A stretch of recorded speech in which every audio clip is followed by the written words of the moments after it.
Rose Blackwood's heart pounded in her chest as she stared down the barrel of the gun pointed at her. The stagecoach robbery wasn't supposed to happen, not today, not when she was finally leaving everything behind to start anew.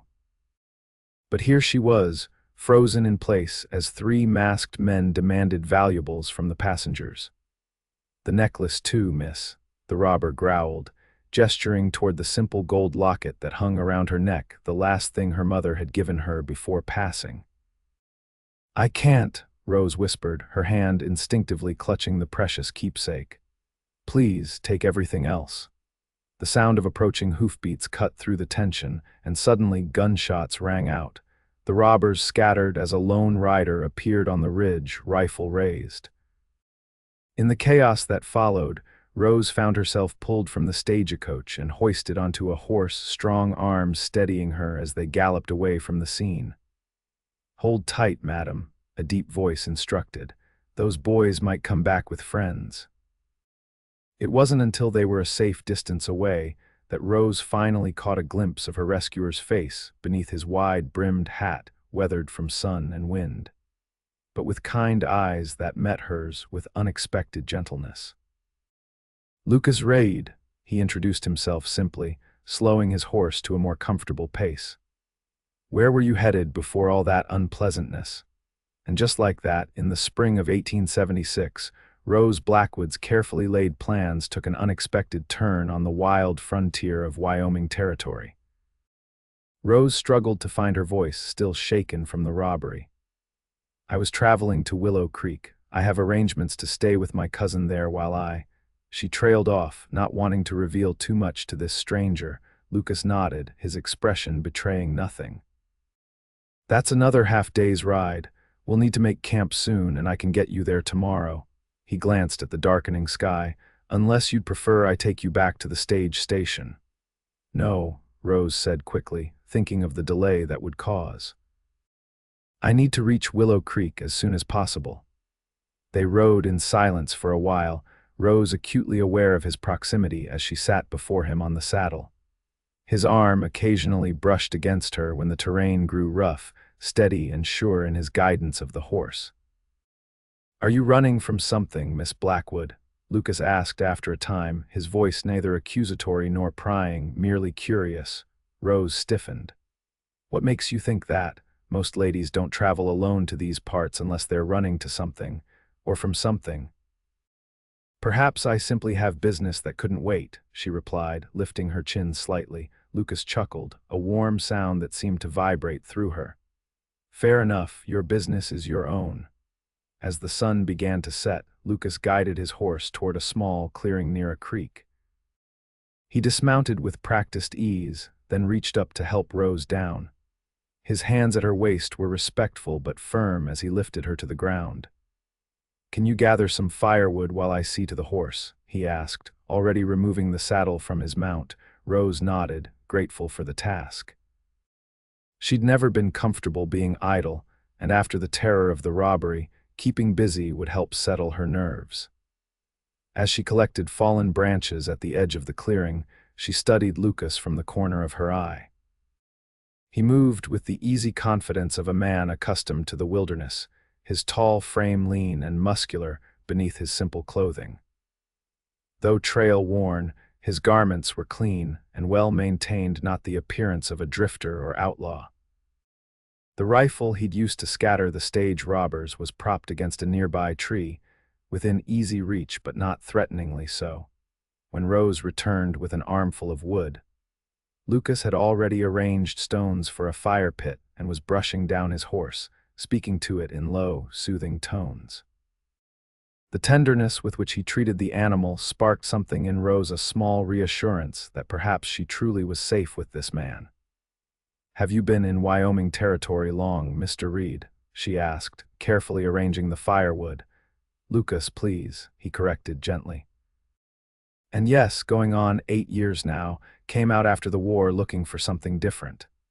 The way he said it suggested there was more to the story, but Rose didn't press. "And what do you do here? Are you a lawman?" She gestured toward the rifle. Lucas smiled, the expression transforming his serious face. "No, madam, I have a small ranch about 20 miles east of Willow Creek, raise cattle mostly, some horses. He pulled a tinderbox from his saddlebag and knelt beside her to start the fire. Was in town selling a few yearlings when I heard the stagecoach was running late. Thought I'd ride out and make sure everything was all right. Then I owe you my thanks for your concern, Rose said softly. Those men might have. She couldn't finish the thought.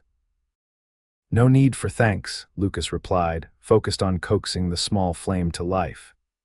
Anyone would have done the same. Rose bit her lip, knowing that wasn't true. In her experience, people rarely helped without expecting something in return, a lesson she'd learned painfully in Boston. As darkness fell completely, Lucas prepared a simple meal from his provisions. Rose accepted the offered jerky, biscuits, and coffee with genuine gratitude, realizing how hungry she was.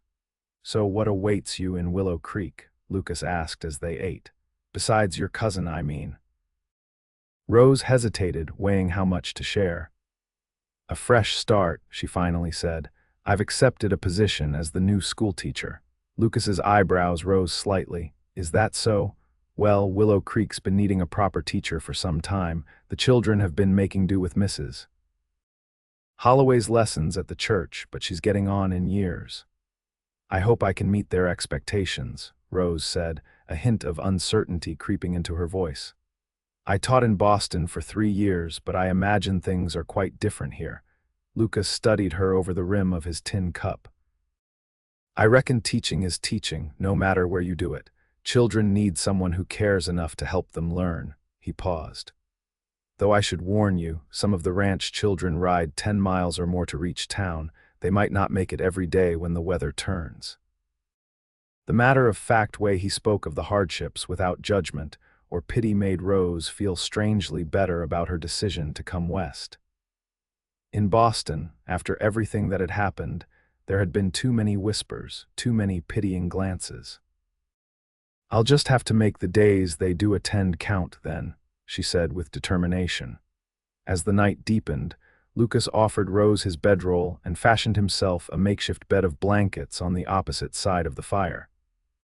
She wanted to protest, but exhaustion was quickly overtaking her, the day's events catching up all at once. "Rest easy, Miss Blackwood," Lucas said as he settled in. "I'm a light sleeper, and Scout here," he nodded toward his horse tethered nearby. "He'll alert us if anyone approaches." "Rose," she corrected softly. "Please call me Rose." It seemed only fair, since he'd offered the same courtesy. Lucas nodded, his eyes reflecting the firelight. "Sleep well, Rose. Tomorrow you'll reach your new home." As she drifted toward sleep, Rose found herself wondering what kind of place Willow Creek would be, and whether all its inhabitants were as unexpectedly kind as Lucas Reed. Morning came with the soft glow of dawn and the gentle sounds of Lucas moving about the camp. Rose opened her eyes to find him already tending to the fire, a small pot of coffee brewing.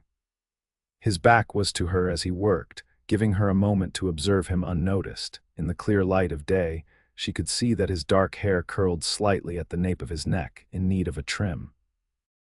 His shoulders were broad beneath his faded blue shirt, and he moved with a quiet efficiency that spoke of years of self-reliance. "Good morning," she said, sitting up and quickly smoothing her rumpled traveling dress. Lucas turned, a smile crinkling the corners of his eyes. "Morning." "Coffee's almost ready. Afraid breakfast isn't much, just some hardtack and dried apples." "That's perfectly fine," Rose assured him, accepting the tin cup of coffee he offered a few minutes later. The bitter brew was strong enough to jolt her fully awake, and she was grateful for it. As they ate their simple meal, Rose found herself wanting to know more about this quiet man who had come to her rescue. "Have you always worked with cattle, before Wyoming, I mean?" Lucas shook his head. "Grew up on a farm in Pennsylvania. My father raised crops, mainly corn, wheat, some vegetables. I learned about cattle after coming west." He took a sip of coffee. "What about you? Were you always a teacher?" "I always wanted to be," Rose admitted. "Even as a child, I would line up my dolls and teach them their letters. My father thought it was a waste of time for a girl to pursue too much education, but my mother encouraged me." She touched the locket at her throat, a habit she'd developed over the years.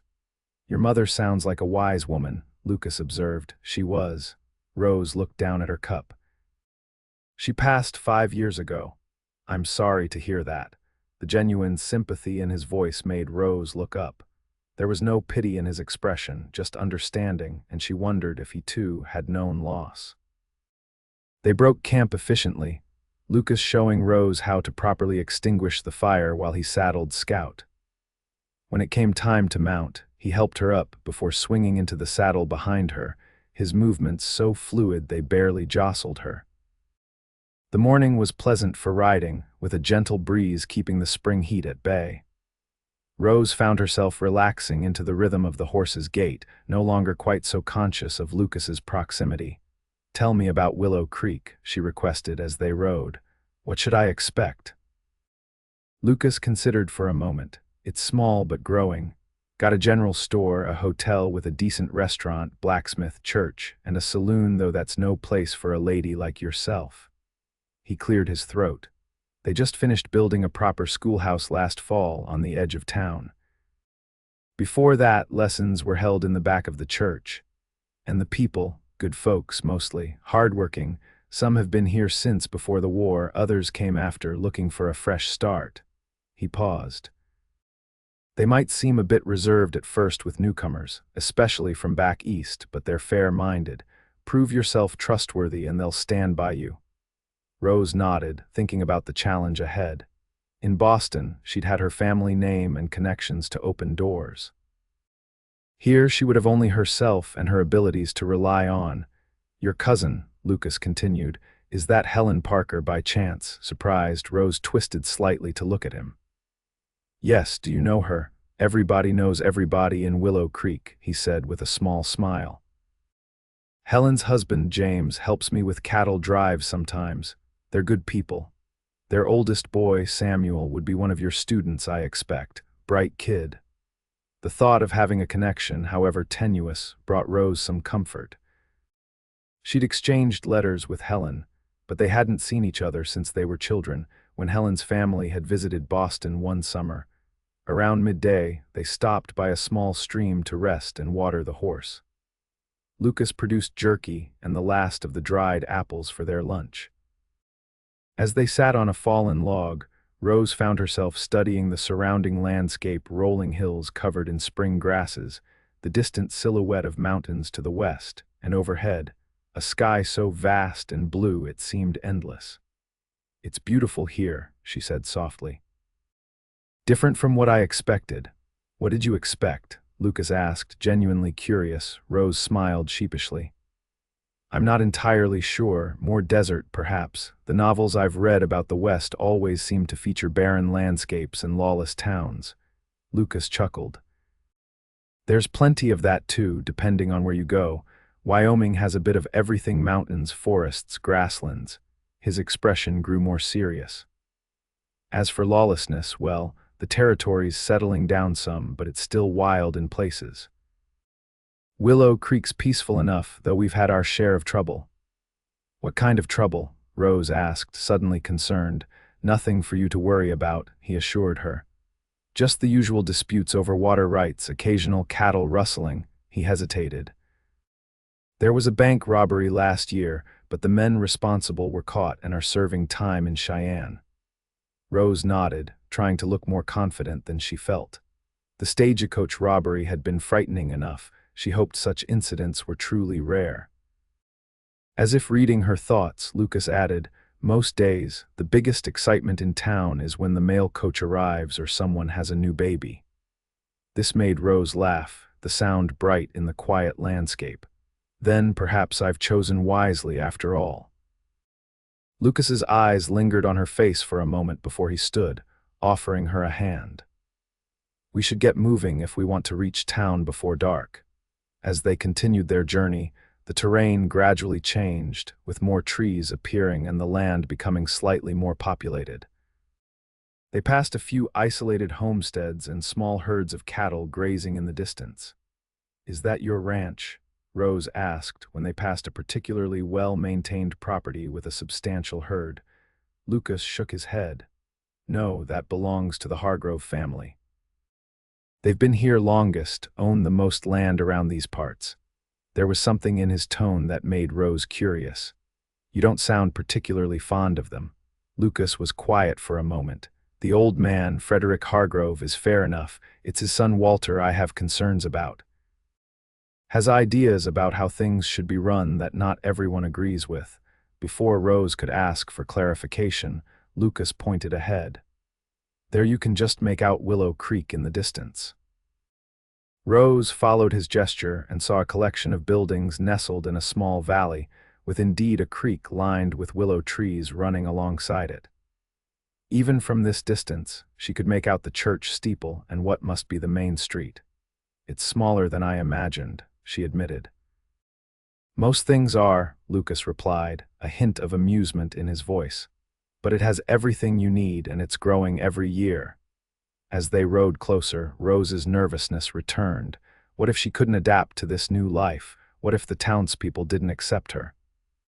What if she failed as a teacher here, just as she had "You'll do fine," Lucas said quietly, as if once again sensing her thoughts. Just be yourself. How can you be so sure? She asked, hearing the vulnerability in her own voice. You hardly know me. I know enough, he replied simply. You've got courage coming all this way on your own, and you care about teaching. I can hear it when you talk about it. He paused. The rest will come with time. His confidence in her, unfounded as it might be, warmed something inside Rose that had been cold for too long. They entered town just as the afternoon was beginning to wane. Willow Creek's main street was wider than Rose had expected. With wooden boardwalks lining both sides and a variety of businesses, the general store, hotel, and saloon that Lucas had mentioned, plus a barber shop, a small bank, and what appeared to be a doctor's office. People stopped to watch them pass, some waving to Lucas, others eyeing Rose with undisguised curiosity. She sat straighter in the saddle, conscious of making a good first impression.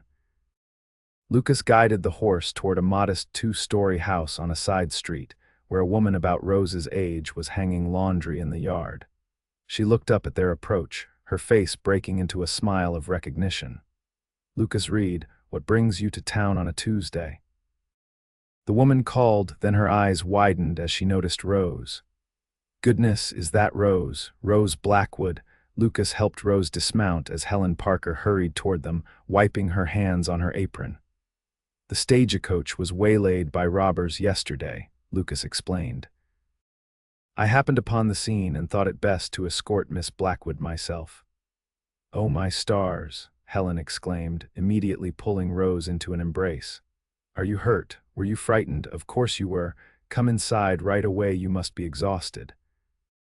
Rose returned the hug, finding comfort in her cousin's warm welcome. I'm quite all right, thanks to Mr. Reed, she assured Helen. Helen turned to Lucas with genuine gratitude.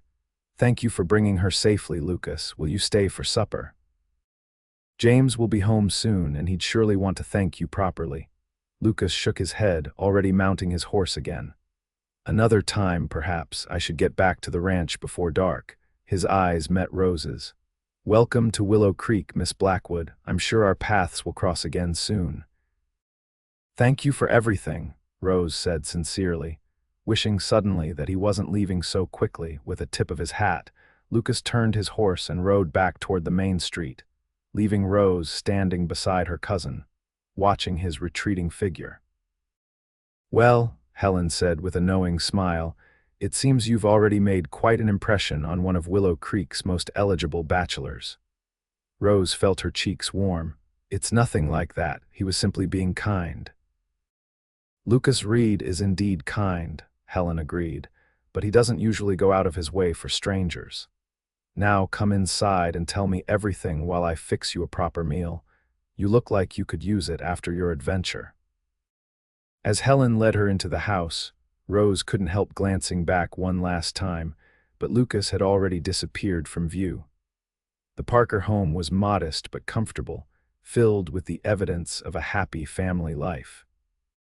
Children's drawings decorated one wall, and the furniture, though simple, was well made and cared for. The scent of fresh bread lingered in the air, making Rose realize how long it had been since she'd enjoyed a home-cooked meal. "The children are at their grandmother's for the afternoon," Helen explained as she bustled about the kitchen. "James's mother lives just down the street and is always eager to have them. You'll meet them at supper. Samuel is 10, Emma is 8, and little Michael just turned 5.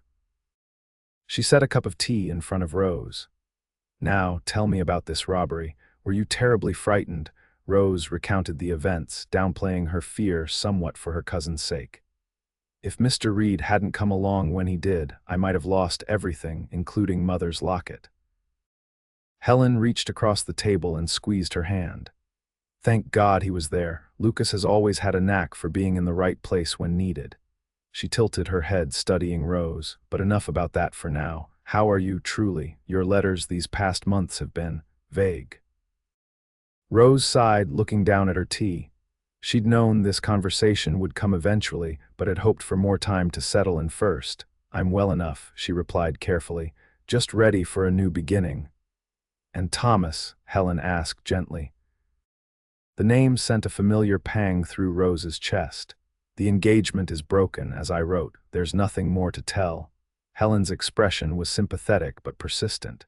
"Rose, we may not have seen each other in years, but we're still family. Whatever happened in Boston, you can confide in me." Rose hesitated, then decided that perhaps it was better to have the truth out now, at least with Helen. "Thomas was not who I thought he was," she said quietly. "He was more interested in my father's business connections than in me. When Father's investments failed and it became clear there would be no dowry." She swallowed hard. "He made his priorities known rather publicly." Helen's face darkened with indignation. "The scoundrel, to abandon you when your family needed support. It was for the best," Rose interrupted. "Better to learn his true character before marriage than after."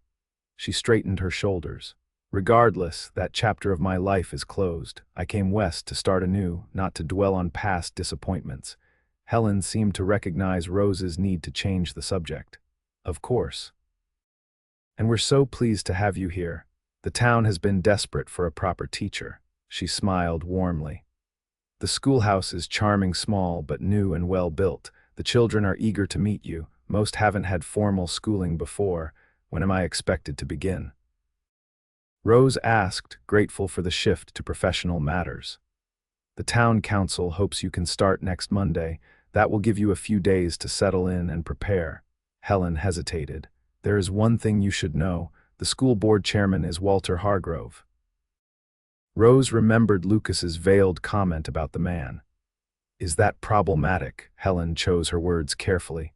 "Walter has strong opinions about how things should be done. His family has a great deal of influence here, owning the largest ranch in the area and being among the first settlers. He can be difficult to work with, but as long as the children are learning, he generally stays out of the way." Before Rose could inquire further, the front door opened and a deep voice called out, "Helen, are you home, dear? In the kitchen, James. Look who's arrived safely." James Parker was a tall, broad-shouldered man with kind eyes and a ready smile. He greeted Rose warmly, expressing both concern about the robbery and gratitude for her safe arrival. "Lucas Reed is a good man to have around in trouble," he commented when Helen explained what had happened. "Not surprised he rode out to check on the coach. He's always had a strong sense of responsibility toward the community, even keeps an eye on the stagecoach schedule."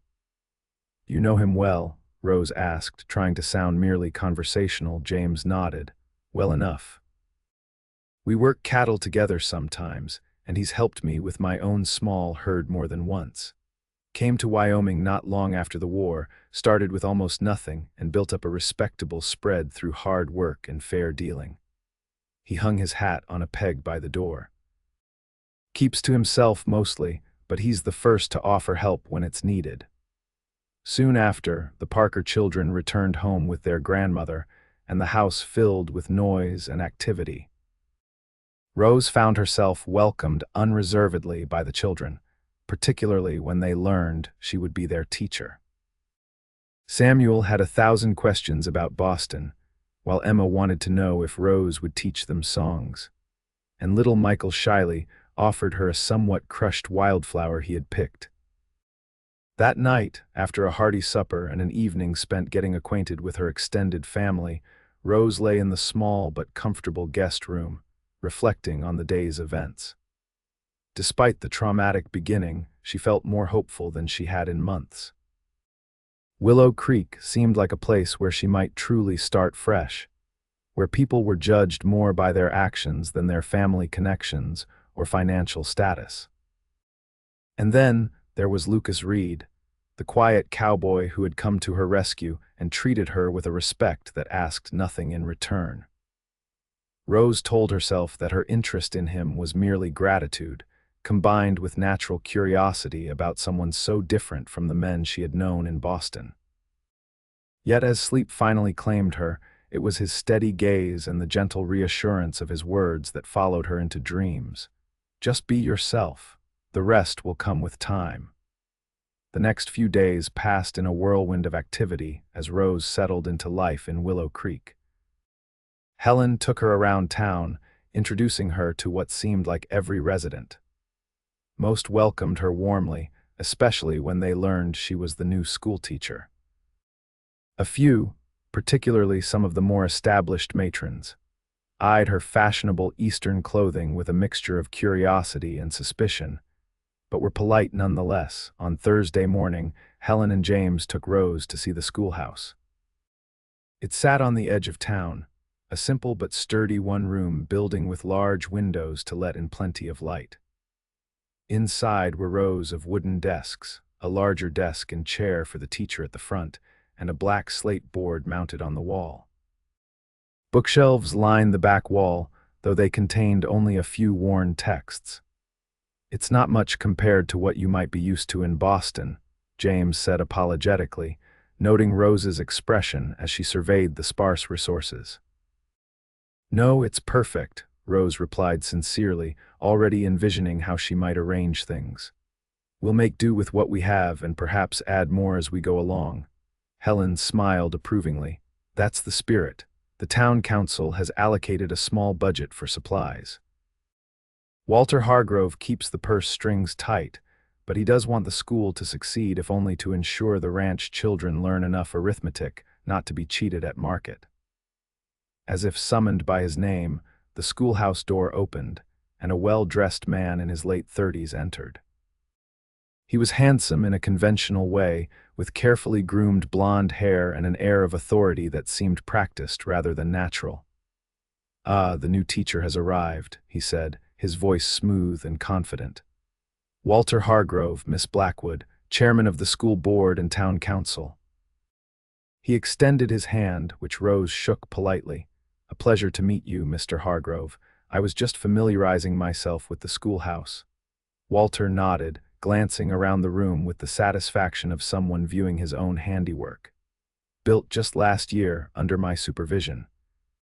Finest schoolhouse in the county, I'd wager."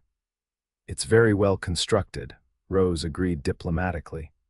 "We have about 20 children of school age in the immediate area," Walter continued, "plus another 10 or so from outlying ranches who might attend when weather and work permits." His gaze settled on Rose, assessing. "I understand you taught in Boston. Things are different here, of course, more practical considerations." "I'm prepared to adapt my teaching to the needs of the community," Rose assured him. Walter smiled, though it didn't quite reach his eyes. "Excellent. We don't need our children's heads filled with too many fancy ideas. Basic reading, writing, arithmetic, and perhaps some history is sufficient. Most of these children will follow in their parents' footsteps farming, ranching, or trade work." Rose bit back her initial response, which would have been to argue that education should expand horizons, not limit them. Instead, she nodded noncommittally. "I'll certainly focus on the fundamentals." Walter seemed satisfied with this answer. "Good, good. Well, I'll leave you to your preparations. The school board will attend your first day to observe, of course. Just a formality." With a nod to Helen and James, he departed as abruptly as he had arrived. When the door closed behind him, Rose let out a breath she hadn't realized she was holding. That man needs to be taken down a peg or two, Helen muttered, then looked apologetically at Rose. I'm sorry, he can be overbearing. I've dealt with difficult school boards before, Rose said, though in truth, Walter Hargrove's controlling manner troubled her. She had come to Willow Creek partly to escape men who thought they knew what was best for everyone else. James, who had been quiet during the exchange, spoke up. Walter's not all bad. He's done a lot for the town, bringing in business and improvements. Just tends to think his money gives him the right to decide things for others. That afternoon, Rose visited the general store to purchase some basic supplies for her classroom. The proprietor, a friendly older man named Mr. Thompson, was eager to help. Teacher supplies, is it? Let me see what I've got in back, he said cheerfully. My wife was a teacher before we married. Always says a good slate and quality chalk make all the difference. As Rose browsed the store waiting for him to return, the bell over the door jingled, and she turned to see Lucas Reed enter. He paused when he saw her, then smiled in greeting. Miss Blackwood, good to see you settling in. Mr. Reed, she replied, surprised at how pleased she was to see him. Yes, everyone has been most welcoming. He moved closer, removing his hat. Without the trail dust and in the clear light of the store, Rose could see that his eyes were a warm brown with flecks of gold, his features more handsome than she had initially registered during their harried first meeting. Getting supplies for the schoolhouse? He asked, nodding toward the small pile of items she had already selected: paper, pencils, and a few simple primers. Yes, though I find myself wishing for more books. The school library is rather limited. Lucas nodded thoughtfully. Might have some books at my place that could help. Nothing fancy, but good solid reading. Been collecting them over the years. He seemed almost shy about the admission. I could bring them by the school sometime if you're interested. That would be wonderful, Rose said sincerely. Every book helps, especially with such varied ages and abilities among the students. Met Walter Hargrove yet? Lucas asked, his tone casual but his eyes watchful.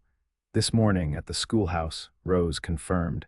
He seems very involved in the school's affairs. Lucas's mouth quirked in what might have been amusement. That's one way to put it. He hesitated, then added in a lower voice, Walter has strong ideas about what's proper education for frontier children. Just be prepared for that. Before Rose could respond, Mr. Thompson returned with an armful of teaching supplies.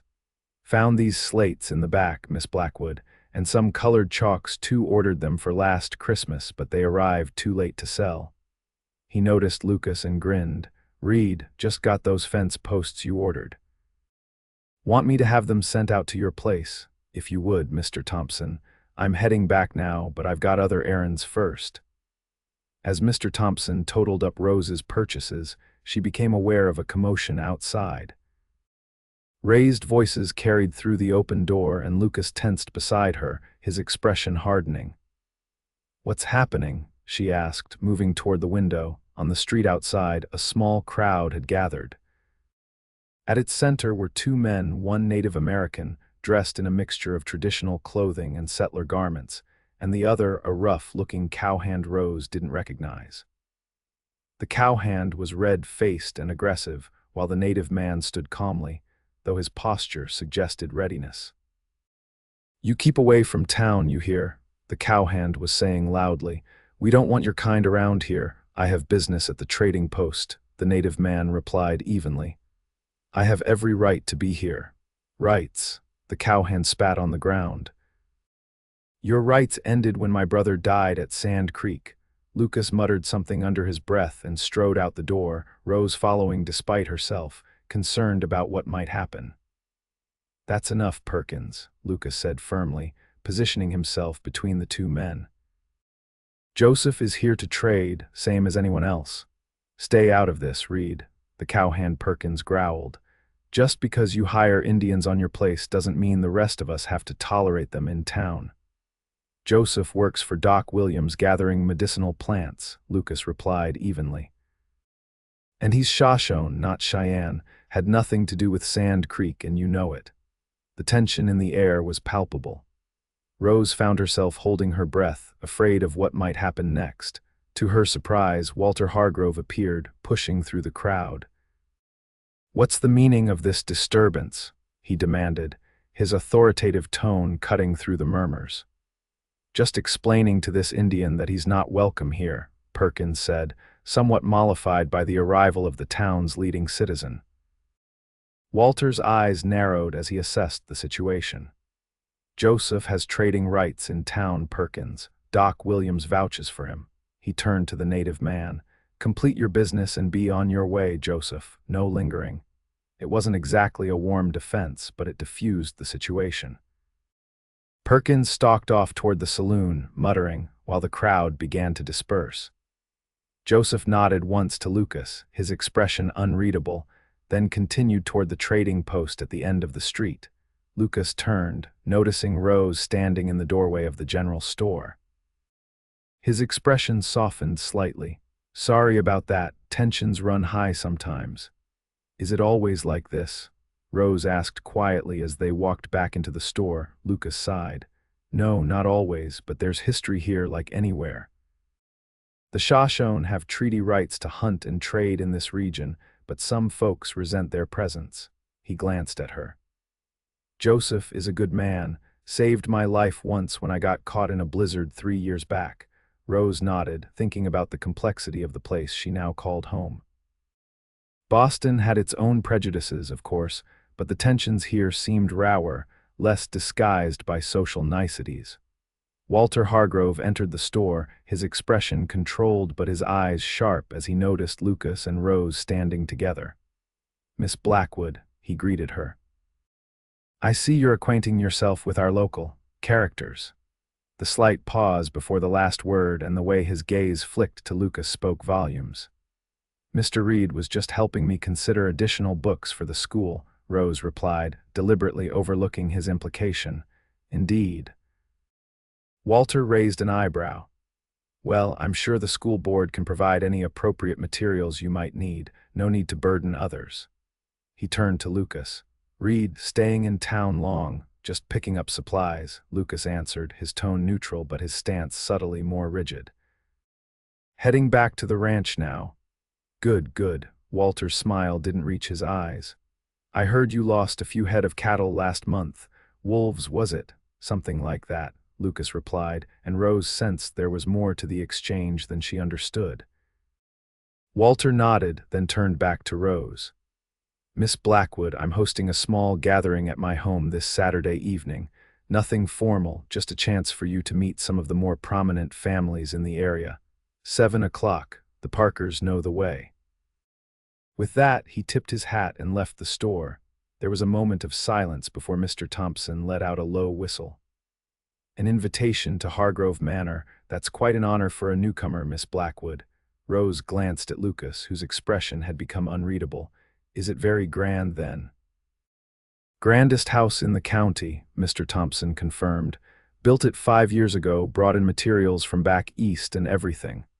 Lucas settled his hat back on his head. "I should get going. Good day, Miss Blackwood, Mr. Thompson." He paused at the door. "I'll bring those books by the school next week, if that suits." "That would be perfect. Thank you, Mr. Reed," Rose replied, strangely disappointed to see him leave. As she completed her purchases and arranged for them to be delivered to the schoolhouse, Rose found herself wondering about the undercurrents she had witnessed between Lucas and Walter, between the townspeople and the Native American named Joseph, and within herself as she tried to find her place in this complex new world. Saturday evening arrived with a flurry of preparation at the Parker household. Rose had spent the day organizing the schoolhouse and planning lessons for her first week, but returned early to ready herself for Walter Hargrove's gathering. "Is this suitable?" she asked Helen, smoothing the skirt of her blue silk dress, one of the few fine garments she had brought from Boston. It was modestly cut but clearly expensive, with delicate embroidery at the cuffs and collar. Helen smiled approvingly. "It's perfect, elegant without being ostentatious." She helped Rose pin up her dark hair in a simple but flattering style. Walter's gatherings are usually a strange mix of frontier practicality and Eastern pretension. He likes to remind everyone of his connections back east. I'm still not entirely sure why he invited me, Rose admitted. We barely exchanged a dozen words at the schoolhouse. Helen's expression was knowing. You're new, educated, and from a good Boston family. Walter collects such connections like trophies. She hesitated, and I suspect he wasn't pleased to see you conversing with Lucas Reed. Rose raised an eyebrow. Is there some quarrel between them? Not exactly a quarrel, James answered, entering the room adjusting his string tie. More a fundamental difference in how they see the future of this territory. Walter believes in rapid development, bringing in Eastern money and ways. Lucas, he paused, considering. Lucas respects the land and the people who were here first, thinks progress should come more carefully. There's also the matter of Willow Creek's water rights, Helen added. Walter wants to divert more of the creek for his expanded operations, which would affect smaller ranchers downstream, including Lucas. And, James continued with a slight smile, there's the fact that Lucas won't be intimidated or bought, which Walter finds personally offensive. Most people in town either work for Walter or depend on his business in some way. This information gave Rose much to consider as they rode in the Parkers' wagon toward Hargrove Manor. She had already sensed the tension between the two men, but hadn't understood its full context.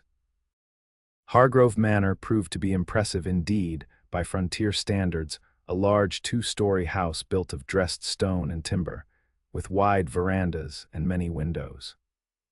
Lanterns illuminated the circular drive, where several wagons and horses were already tethered. From inside came the sounds of multiple conversations and the faint strains of a piano. Walter himself greeted them at the door, resplendent in a tailored suit that wouldn't have looked out of place in Boston's finest drawing rooms. Miss Blackwood, Mr. and Mrs. Parker, so pleased you could join us.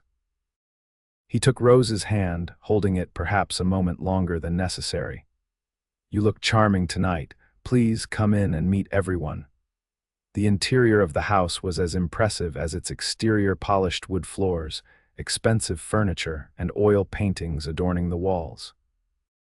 About 30 people filled the main parlor, the men in their Sunday best and the women in their finest dresses, though few matched the quality of Walter's attire, or, Rose realized with a slight discomfort, her own silk gown. Walter led Rose around the room, introducing her to what seemed like every person of note in the county: the banker and his wife, the doctor, the minister and his family, and several prominent ranchers. Everyone was polite, though Rose detected the same mix of curiosity and reserve she had encountered elsewhere in town. And this, Walter said, approaching an elegant older woman seated near the fireplace, is my mother, Mrs. Frederick Hargrove. The woman extended a slender hand. Eleanor Hargrove, a pleasure to meet you, Miss Blackwood. Walter tells me you're from one of Boston's old families. My father's people have been there since before the Revolution, Rose confirmed, though I wouldn't claim any particular distinction for it. Eleanor Hargrove's shrewd eyes assessed her. Modest as well as well-bred, how refreshing. She patted the seat beside her.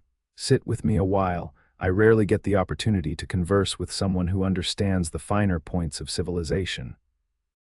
Rose obliged, though she felt a twinge of discomfort at the implication that the local residents somehow lacked civilization. For the next half hour, she found herself engaged in a detailed conversation about Boston society, the latest fashions, and the cultural advantages of Eastern cities. Throughout, she was conscious of Walter hovering nearby, occasionally interjecting comments that displayed his own knowledge of such matters. When she was finally able to excuse herself to get a glass of punch, Rose found Helen in conversation with the doctor's wife. Having a good time. Helen asked with a hint of irony in her voice. Mrs. Hargrove is very knowledgeable about Boston, Rose replied diplomatically. The doctor's wife, Mrs. Williams, smiled sympathetically. Eleanor Hargrove never lets anyone forget she was educated at a finishing school in Philadelphia. She found frontier life quite a shock when her husband brought her here 30 years ago. Speaking of education, Helen said, several of the mothers here have been asking about your plans for the school, Rose. Perhaps you could share some of your ideas. Grateful for the change of subject, Rose soon found herself surrounded by a group of mothers eager to discuss their children's education. Unlike Walter's narrow view of what frontier children needed to learn, these women expressed hopes for a broader curriculum. "My Emma loves stories," one mother said. "She's always making up her own. I hope you might encourage that." "Samuel has a knack for figures," another added. "His father says he's better at calculating cattle weights than most grown men." Rose found herself warming to the conversation, sharing some of her teaching philosophies and listening carefully to the parents' insights about their children. This, she thought, was why she had become a teacher, to connect with families and help children discover their potential. The evening progressed pleasantly enough, with supper served on fine china and afterward, some impromptu entertainment. A young woman played the piano while her sister sang, and an elderly gentleman recited poetry from memory. Throughout, Walter remained attentive to Rose, making sure her plate and glass were never empty, introducing her to anyone she hadn't yet met. As the gathering began to wind down, Walter invited Rose to step onto the veranda for some fresh air. Feeling it would be impolite to refuse, she accepted, though she made sure they remained in full view of the parlor through the large windows. "I hope you've enjoyed the evening," Walter said, standing beside her at the railing.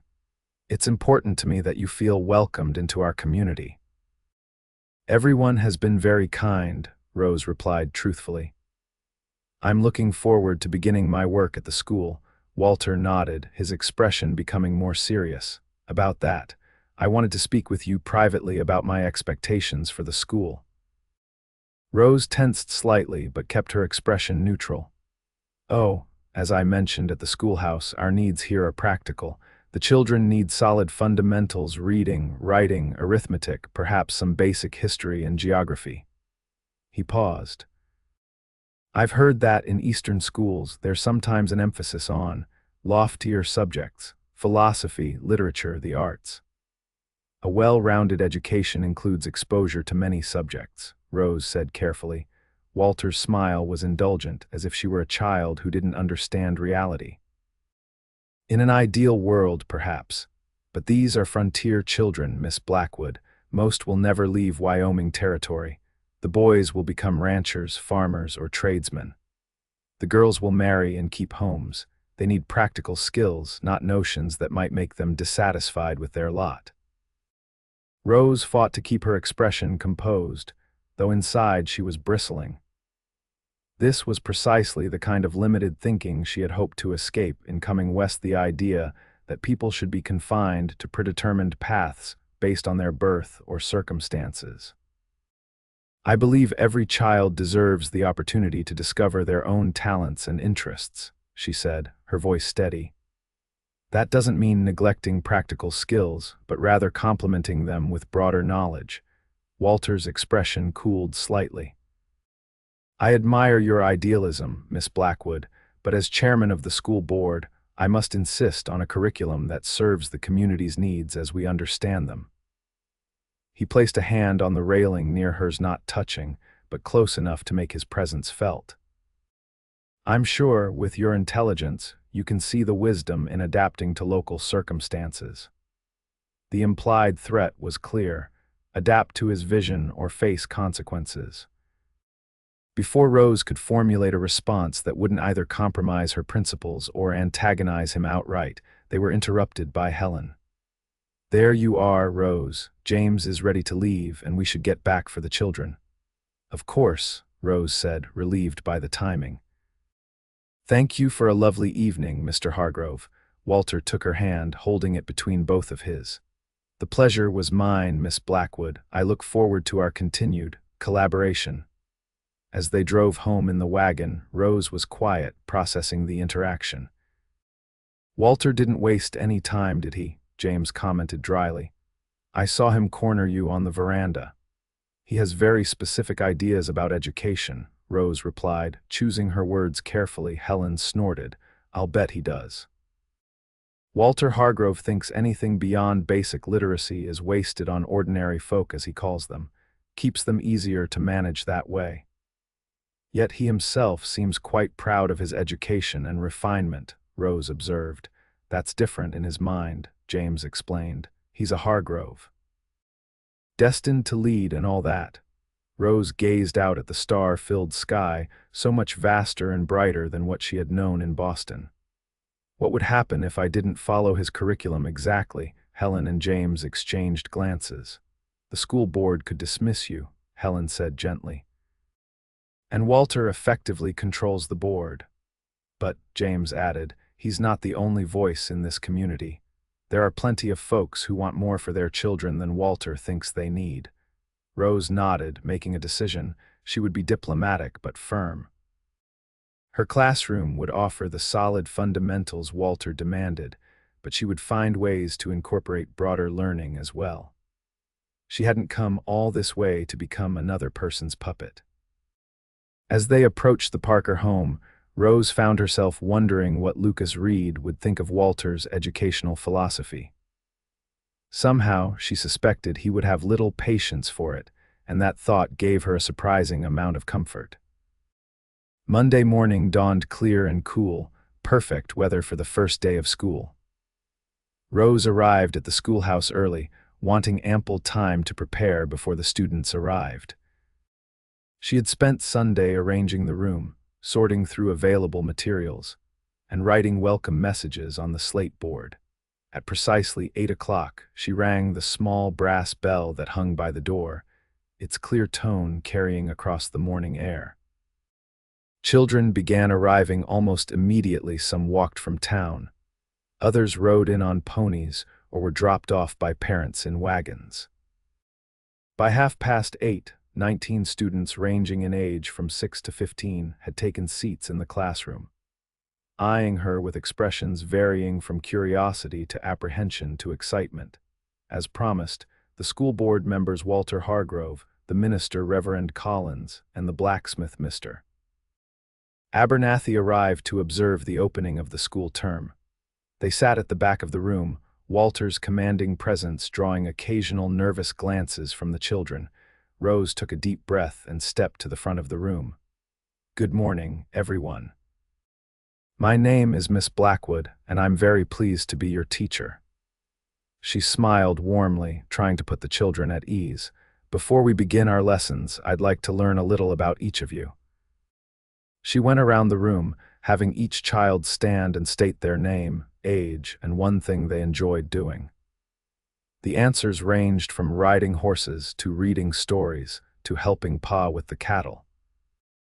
Rose listened attentively to each child, making mental notes about their confidence levels, articulation, and interests. Samuel Parker, Helen's oldest, proudly announced that he liked figuring sums in my head, while a shy girl named Mary whispered that she enjoyed drawing. The oldest student, a 15-year-old boy named Thomas, somewhat grudgingly admitted he was only there because his mother insisted, as he was needed on their farm. "Learning is never wasted, Thomas," Rose said gently. "Even on a farm, knowing how to calculate area for planting or read instructions for new equipment can be valuable skills." After introductions, Rose outlined her expectations for behavior and studies, then began with a simple assessment to determine each student's reading level. While the older children worked on a written exercise, she gathered the youngest ones for a lesson on letter sounds. Throughout the morning, Rose was acutely aware of Walter watching her every move, his expression giving nothing away. She conducted her lessons professionally, focusing on the fundamentals as promised, but weaving in elements of broader learning where possible, having the children read a poem about nature for their reading exercise, discussing the geography of Wyoming Territory when a child asked where the Shoshone people lived. At noon, the board members departed, with Walter giving her a curt nod that could have meant anything. The children ate their packed lunches under the trees outside, and Rose used the opportunity to chat with them more informally, learning about their families and interests. The afternoon passed quickly with arithmetic lessons for the older students and simple counting games for the younger ones. By 3 o'clock, when she rang the bell to end the day, Rose felt both exhausted and exhilarated. Teaching was what she loved, and despite the challenges of different ages and abilities in one room, she had genuinely enjoyed the day. As the children gathered their things and began to leave, a few parents arrived to collect the youngest ones. They approached Rose with shy smiles and questions about the day, and she was happy to share positive observations about their children. She was tidying the classroom when she heard a horse approach. Looking up, she was surprised to see Lucas Reed dismounting outside, a burlap sack in hand. Her heart gave an unexpected little jump at the sight of him. "Mr. Reed," she greeted him as he entered, removing his hat. "What brings you to the schoolhouse?" "Promised you some books," he replied, setting the sack on her desk and opening it to reveal about a dozen volumes of various sizes. "Nothing fancy, but they might be useful." Rose examined the titles with growing delight, a collection of Aesop's fables, several novels including Robinson Crusoe and The Last of the Mohicans, a book of poetry by Longfellow, and most surprisingly, a well-worn copy of Shakespeare's collected works. "These are wonderful," she said sincerely, opening the Shakespeare volume. Inside the cover was written in a careful hand, "Lucas Reed, Pennsylvania, 1859. Lucas seemed almost embarrassed by her enthusiasm. "They've been gathering dust, thought they might do some good here." "You enjoy Shakespeare?" she asked, genuinely curious. A slight smile crossed his face. "My mother taught literature before she married. She believed in the power of good books, even on a Pennsylvania farm." This glimpse into his background intrigued Rose. Lucas Reed was clearly more than the quiet cowboy he appeared to be. "How was your first day?" he asked, changing the subject. "Challenging but rewarding," Rose replied honestly. "The children are eager to learn, though their abilities vary widely." Lucas nodded. "Frontier schooling tends to be irregular. Some might have had some teaching from parents or brief stints with traveling tutors, others none at all." "Mr. Hargrove and the school board observed this morning," Rose added, watching for his reaction. A slight tightening around Lucas's eyes was the only change in his expression. "Did Walter have much to say about your teaching methods?" "Not yet," Rose said with a small smile, though he made his expectations quite clear at his gathering on Saturday. Lucas leaned against a desk, his posture relaxed but his eyes intent. "Let me guess, stick to the basics, nothing too fancy for frontier children," almost word for word, Rose confirmed, surprised by his accuracy. Lucas shook his head slightly. Walter's father believed in education, sent Walter back east to school for years. But Walter seems to think that privilege should be reserved for people of a certain standing. There was a moment of silence as Rose considered this. "What do you think, Mr. Reed?" "About education for frontier children, I mean." Lucas seemed to weigh his words carefully. "I think knowledge is like good soil. The more you have, the more things can grow. Might not all be immediately useful, but you never know what will take root and flourish." He gestured toward the books. "Shakespeare might not help a boy calculate cattle prices, but it might help him understand himself or others better."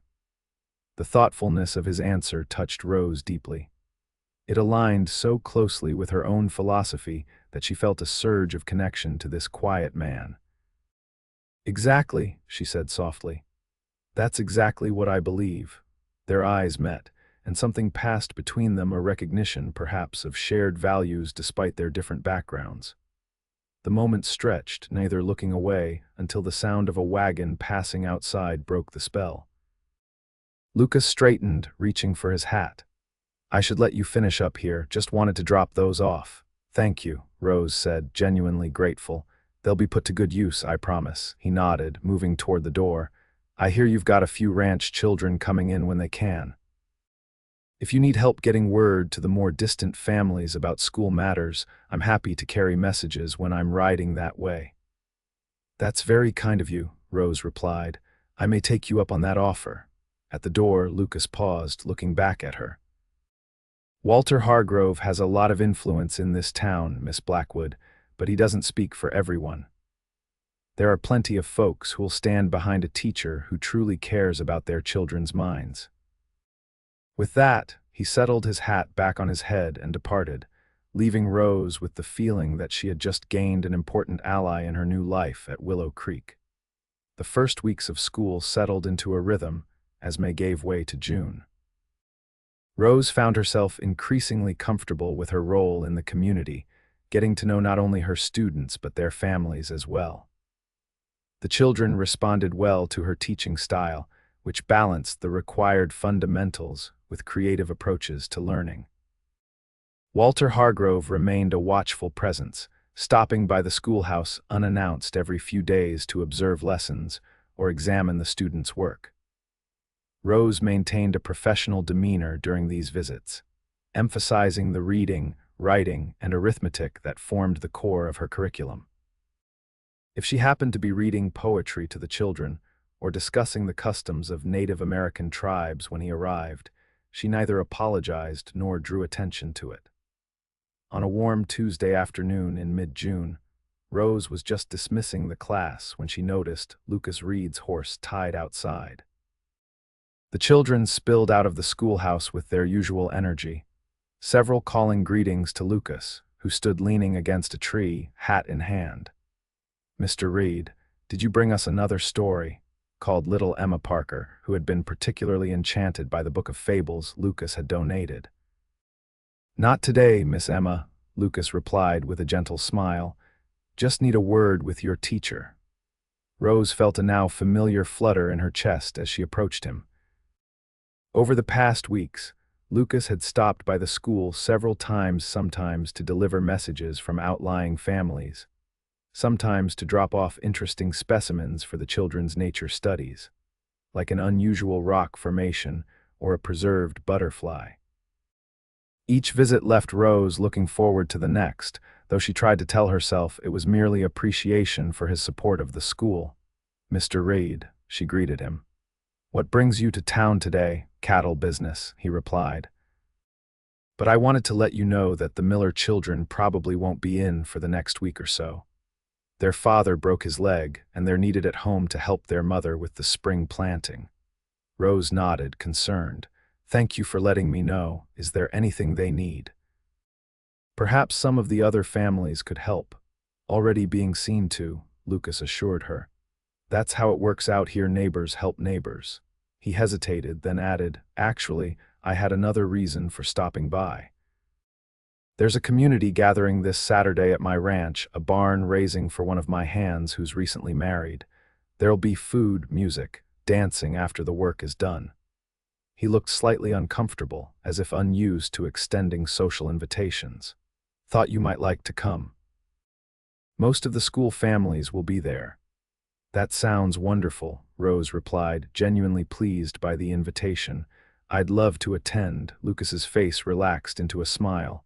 "Good. The Parkers know the way about 5 miles east of town." He placed his hat back on his head. "Should be starting around midday, work first, then celebrating." As he turned to leave, Rose impulsively called after him. "Mr. Reed, Lucas, thank you for your continued support of the school. It means a great deal." He looked back at her, his expression softening. "Education matters, Rose. What you're doing here matters." With a tip of his hat, he mounted his horse and rode away. Rose stood watching him go, aware that it was the first time he had called her by her given name, and how right it had sounded in his deep, gentle voice. When Saturday arrived, Rose found herself unusually concerned about her appearance as she prepared for the barn raising. She finally settled on a practical but becoming blue calico dress, suitable for an outdoor gathering that might involve both work and socializing. "You look lovely," Helen commented as they loaded into the wagon. "Lucas will certainly think so." Rose felt her cheeks warm. "I'm simply trying to make a good impression on the community." Helen and James exchanged knowing glances but said nothing more as they set off toward the Reed Ranch. The day was perfect for an outdoor gathering, sunny and warm, but with a pleasant breeze. As they approached Lucas's property, Rose was struck by the beauty of the setting. The ranch house sat on a small rise overlooking rolling grasslands, with mountains visible in the distance. The house itself was modest but well built, with a wide porch and several outbuildings nearby. A stream ran along one edge of the property, bordered by cottonwood trees that provided welcome shade. Already, dozens of people had gathered, men in work clothes ready for the barn raising, women setting up tables for the meal that would follow, children running and playing in the open space. The frame of the new barn stood partially assembled, with stacks of lumber waiting nearby. Lucas spotted their wagon as they approached and came to greet them, wiping his hands on a kerchief. He was dressed for work in a simple shirt with the sleeves rolled up, revealing tanned forearms corded with muscle. "Glad you could make it," he said, helping Helen and Rose down from the wagon while James saw to the horses. His eyes lingered on Rose for a moment. "You look very nice." "Thank you," she replied, oddly pleased by the simple compliment. "Your ranch is beautiful." "It's not much compared to some," he said modestly, "but it's good land with good water. Can't ask for more than that out here." As they walked toward the gathering, Lucas explained that the barn was for his foreman, Daniel, and his new wife, Maria, who had married the previous month. They've been living in a small cabin on the property, but with a baby on the way, they need more space. The barn will have a comfortable room attached where they can live until I can help them build a proper house. "That's very generous of you," Rose observed. Lucas shrugged. "Daniel's been with me since I started this place. Couldn't have built it without him." He gestured toward a tall man directing some of the construction. "That's him there, with the red bandana." Soon, James joined the men working on the barn, while Helen introduced Rose to the women she hadn't yet met. Rose was touched by how warmly she was welcomed, with many mothers thanking her for her work with their children. "Johnny never cared much for book learning before," one woman confided, "but he comes home talking about the stories you read and the maps you've shown them. He's even reading to his little sister at night now."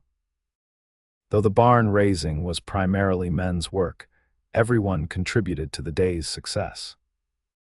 The women prepared a substantial meal, children ran errands and carried water to the workers, and even Rose found herself useful, helping to organize the younger children in games that kept them entertained but out of the way of the construction. Throughout the day, she found her gaze drawn repeatedly to Lucas as he worked alongside the other men. He wasn't the loudest or the most commanding presence, but she noticed how others naturally looked to him for guidance, how he seemed to know exactly where he was needed most. There was a quiet competence about him that she found increasingly attractive. By late afternoon, the basic structure of the barn was complete, with only finishing work remaining.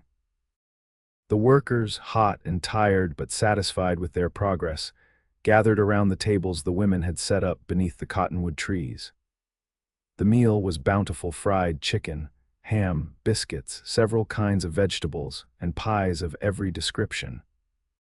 Lucas found Rose as everyone was filling their plates. "Hungry?" he asked, offering her a clean plate. "Starving, actually," she admitted with a smile. "I hadn't realized how much energy it takes just to keep a dozen children from running under ladders all day." He chuckled, the sound warm and genuine. "You handled them beautifully.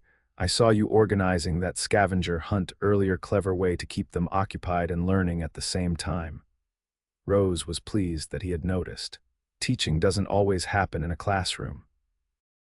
They filled their plates and found a spot at one of the long tables. The conversation flowed easily among the neighbors, with talk of cattle prices, weather predictions, and local news. Rose was struck by the sense of community, so different from the formal dinner parties she had attended in Boston, where conversations were carefully controlled and often superficial. As the meal wound down and the sun began to set, several men produced musical instruments: a fiddle, a harmonica, a guitar, and began to play. Tables were cleared away to create space for dancing. "You dance, Miss Blackwood," Lucas asked as the first lively tune began. I do, Rose replied, though I'm more familiar with formal ballroom dances than. She gestured toward the couples forming for what appeared to be a country reel. It's not so different, he assured her, offering his hand, just a bit more energetic. Against her better judgment, Rose allowed him to lead her into the dance. The steps were unfamiliar, but Lucas was a patient partner, guiding her with gentle pressure on her hand or waist. After the initial awkwardness, Rose found herself enjoying the lively music and the simple joy of movement. Lucas moved with surprising grace for such a tall man, and when their eyes met during the turns of the dance, his warm smile made her heart skip.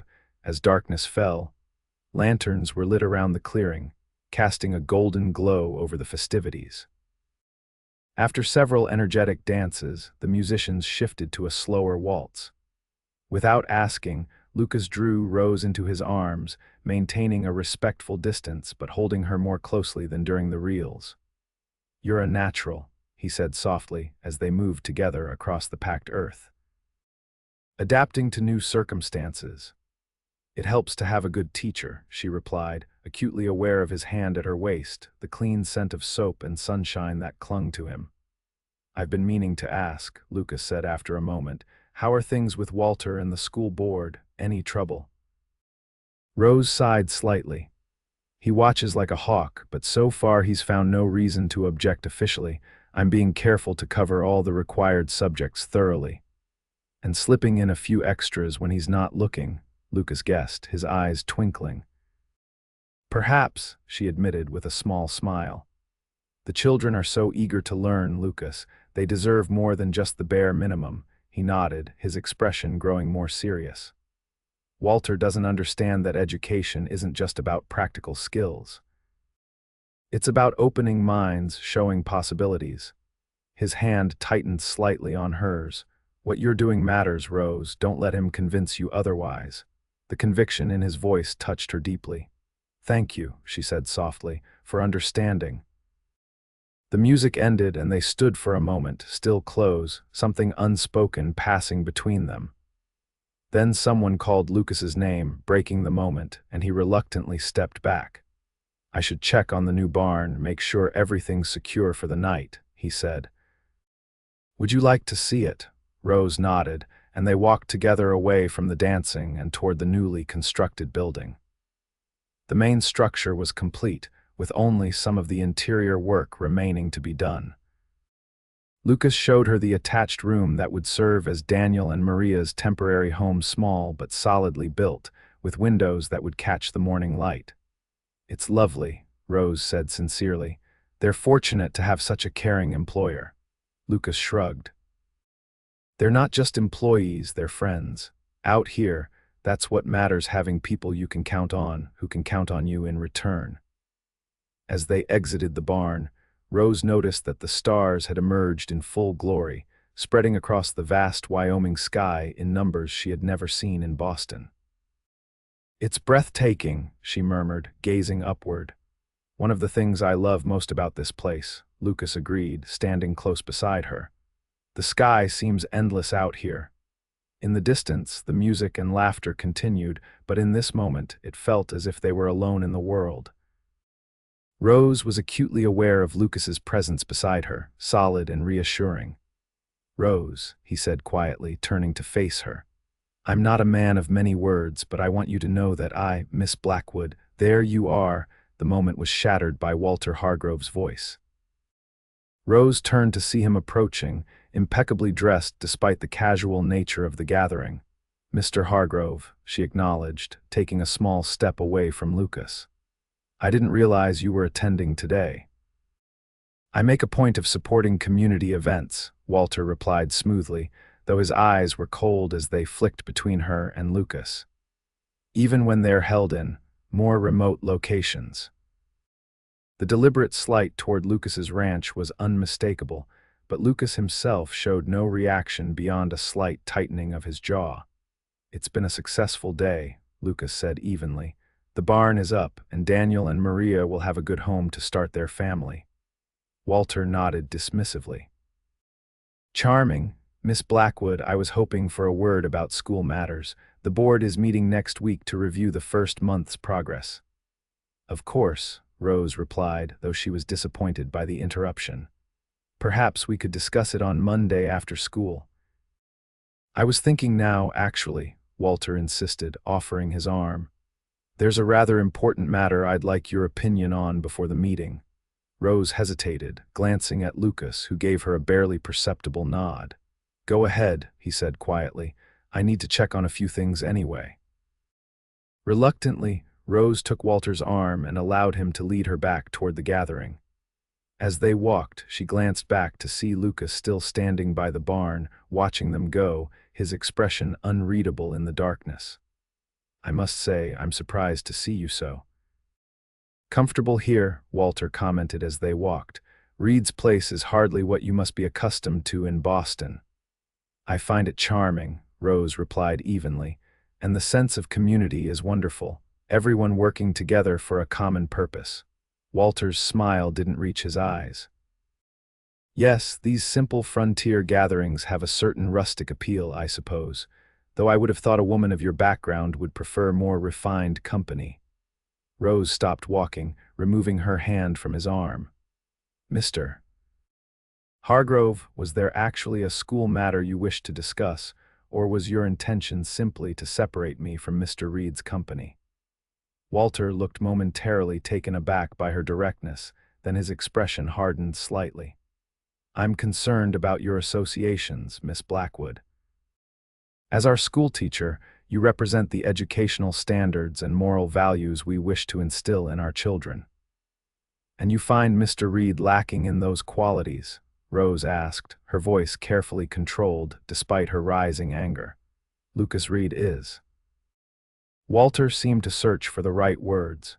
He has certain ideas that don't align with the town's best interests. His sympathy for the Indians, his resistance to progress, these are not perspectives we want influencing our children. With all due respect, Mr. Hargrove, my personal associations are my own affair, Rose said firmly. In the classroom, I teach the curriculum approved by the school board. Beyond that, I believe I'm entitled to choose my own friends. Walter studied her for a long moment, his expression calculating. Of course. I merely thought, given your background and aspirations, you might wish to be better informed about the community you've joined. He smiled thinly. Reed may present himself as a simple rancher with noble ideals, but there's more to his story than he lets on. What do you mean? Rose asked despite herself. Ask him about Willow Creek's water rights sometime, Walter suggested, or about his activities during the war. You might find his answers illuminating. He glanced toward where the dancing continued. Now, I believe I promised my mother a dance. Good evening, Miss Blackwood. As Walter walked away, Rose remained where she was, troubled by his insinuations. She knew he might simply be trying to drive a wedge between her and Lucas, but his specific mentions of water rights and the war nagged at her. Lucas had said he came west after the war, but had shared little else about his past. Lost in thought, she didn't notice Lucas's approach until he spoke. Everything all right? He asked quietly, his expression concerned. Rose managed a smile. Yes, just tired, I think. It's been a long day. Lucas nodded, though he looked unconvinced. Would you like me to find the Parkers? It's getting late.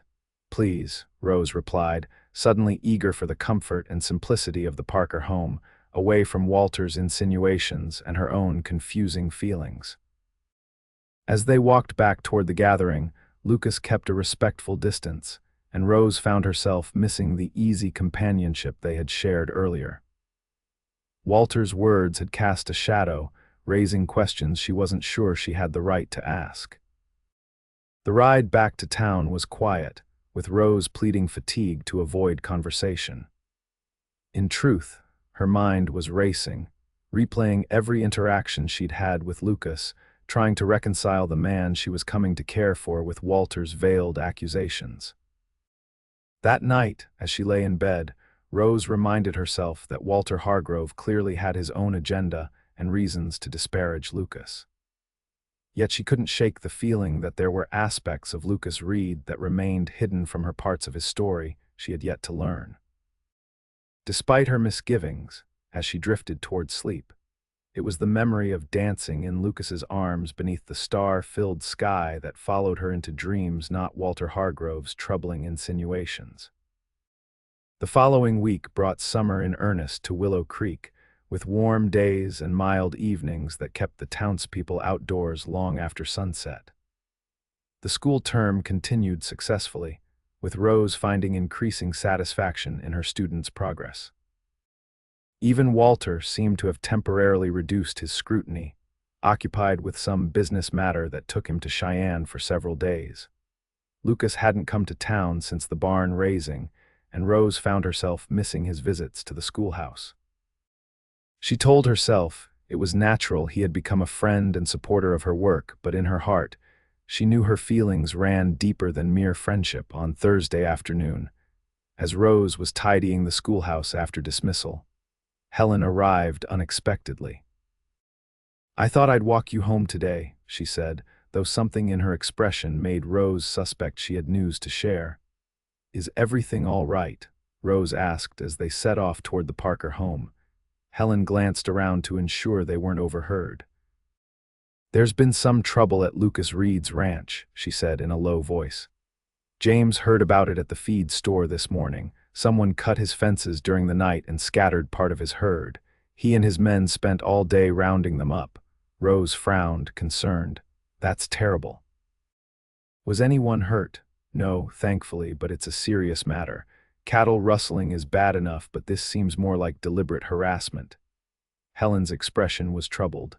"It's not the first time either. There have been incidents over the past year or so. Nothing that could be directly tied to anyone, but people have suspicions," Rose finished for her. Helen nodded. "Walter Hargrove has made no secret of wanting Lucas's water rights. The creek that runs through Lucas's property is the best water source for miles, and Walter needs it for his expanded operations." Rose thought back to Walter's cryptic comment about water rights at the barn raising. "Has Lucas complained to the sheriff?" "Sheriff Davis is a good man, but he can only do so much without proof, and he's also realistic about the influence the Hargrove family wields in this county." Helen sighed. "James is riding out there tomorrow to help repair the fences. He says Lucas wouldn't ask for help, but he needs it." Rose made a sudden decision. "I'd like to go with him if that's all right." Helen raised an eyebrow but didn't seem entirely surprised. "It's a school day, Rose. Tomorrow is Friday. I could give the children an assignment to complete at home for Monday," Rose suggested. "It's nearly the end of term anyway, and after everything Lucas has done for the school." Helen studied her for a moment, then nodded. "I'll tell James, but Rose," she hesitated, "be careful, not just about the fence cutting, but Walter Hargrove doesn't take kindly to being opposed. If he sees you openly supporting Lucas." "I'm not afraid of Walter Hargrove," Rose said firmly, though in truth, she was beginning to understand the complex web of power and influence that operated in this seemingly simple frontier town. The next morning, Rose left a note tacked to the schoolhouse door explaining the unexpected closure and assigning reading and arithmetic problems for the students to complete over the weekend. Then she joined James in his wagon for the ride to Lucas's ranch. "Helen says you've taken quite an interest in our local water rights dispute," James commented as they traveled. Rose felt her cheeks warm slightly. "I'm concerned about a friend who may be facing unfair treatment." James nodded, his expression knowing but kind. "Lucas is a good man. One of the best I know, in fact, but his situation with the Hargroves is complicated." "How so?" Rose asked, seizing the opportunity to learn more. James considered for a moment. "The land Lucas owns was originally part of a much larger parcel that Frederick Hargrove, Walter's father, purchased from the government years ago. When Lucas came here after the war, old Frederick took a liking to him and sold him that section, which includes the best part of Willow Creek's watershed." "Why would Mr. Hargrove sell such valuable land?" Frederick always believed in dividing the territory among multiple landowners, said it was healthier for the community than one family controlling everything. Walter, on the other hand, has been trying to consolidate as much land as possible under Hargrove control. James shook his head. When Frederick fell ill a few years back and Walter took over managing their affairs, one of the first things he did was offer to buy back Lucas's land at 3 times what he'd paid for it. And Lucas refused, Rose guessed. He did, said the land wasn't for sale at any price. That's when the incidents began, nothing that could be proven but enough to make life difficult. Rose frowned, troubled by this pattern of harassment. And no one stands up to Walter, James sighed. It's not that simple. The Hargroves employ half the town in some capacity. They control the bank, have interests in most businesses. Going against them can mean losing your livelihood. But that's wrong, Rose protested. It's bullying, plain and simple. It is, James agreed, but out here justice isn't always as straightforward as it might be back east. Sometimes it takes time for the scales to balance. They arrived at Lucas's ranch to find several men already at work repairing the damaged fences. Lucas himself was driving fence posts into the ground with powerful swings of a mallet, his shirt dark with sweat despite the relatively early hour. He looked up in surprise when their wagon approached, his expression changing from weariness to something warmer when he recognized Rose. "Didn't expect to see you here," he said as he walked over to greet them, wiping his brow with a bandana. "I heard you could use some help," Rose replied simply. Lucas's gaze lingered on her face for a moment before he nodded. "We can at that. James, if you could help Daniel with the western section, that would be a big help." As James moved off to assist the foreman, Lucas turned back to Rose. "Not that I'm not grateful, but shouldn't you be teaching today? I gave the children a special assignment," Rose explained. "Everyone deserves a day off occasionally." She looked toward the damaged fencing. "What happened?" Lucas's expression darkened. "Someone cut about half a mile of fence during the night. Cattle scattered all over the north pasture and beyond. Took us most of yesterday to round them up, and we're still missing a few head.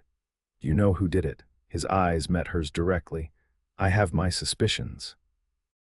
"Walter Hargrove," Rose said softly, not a question. Lucas sighed, running a hand through his hair.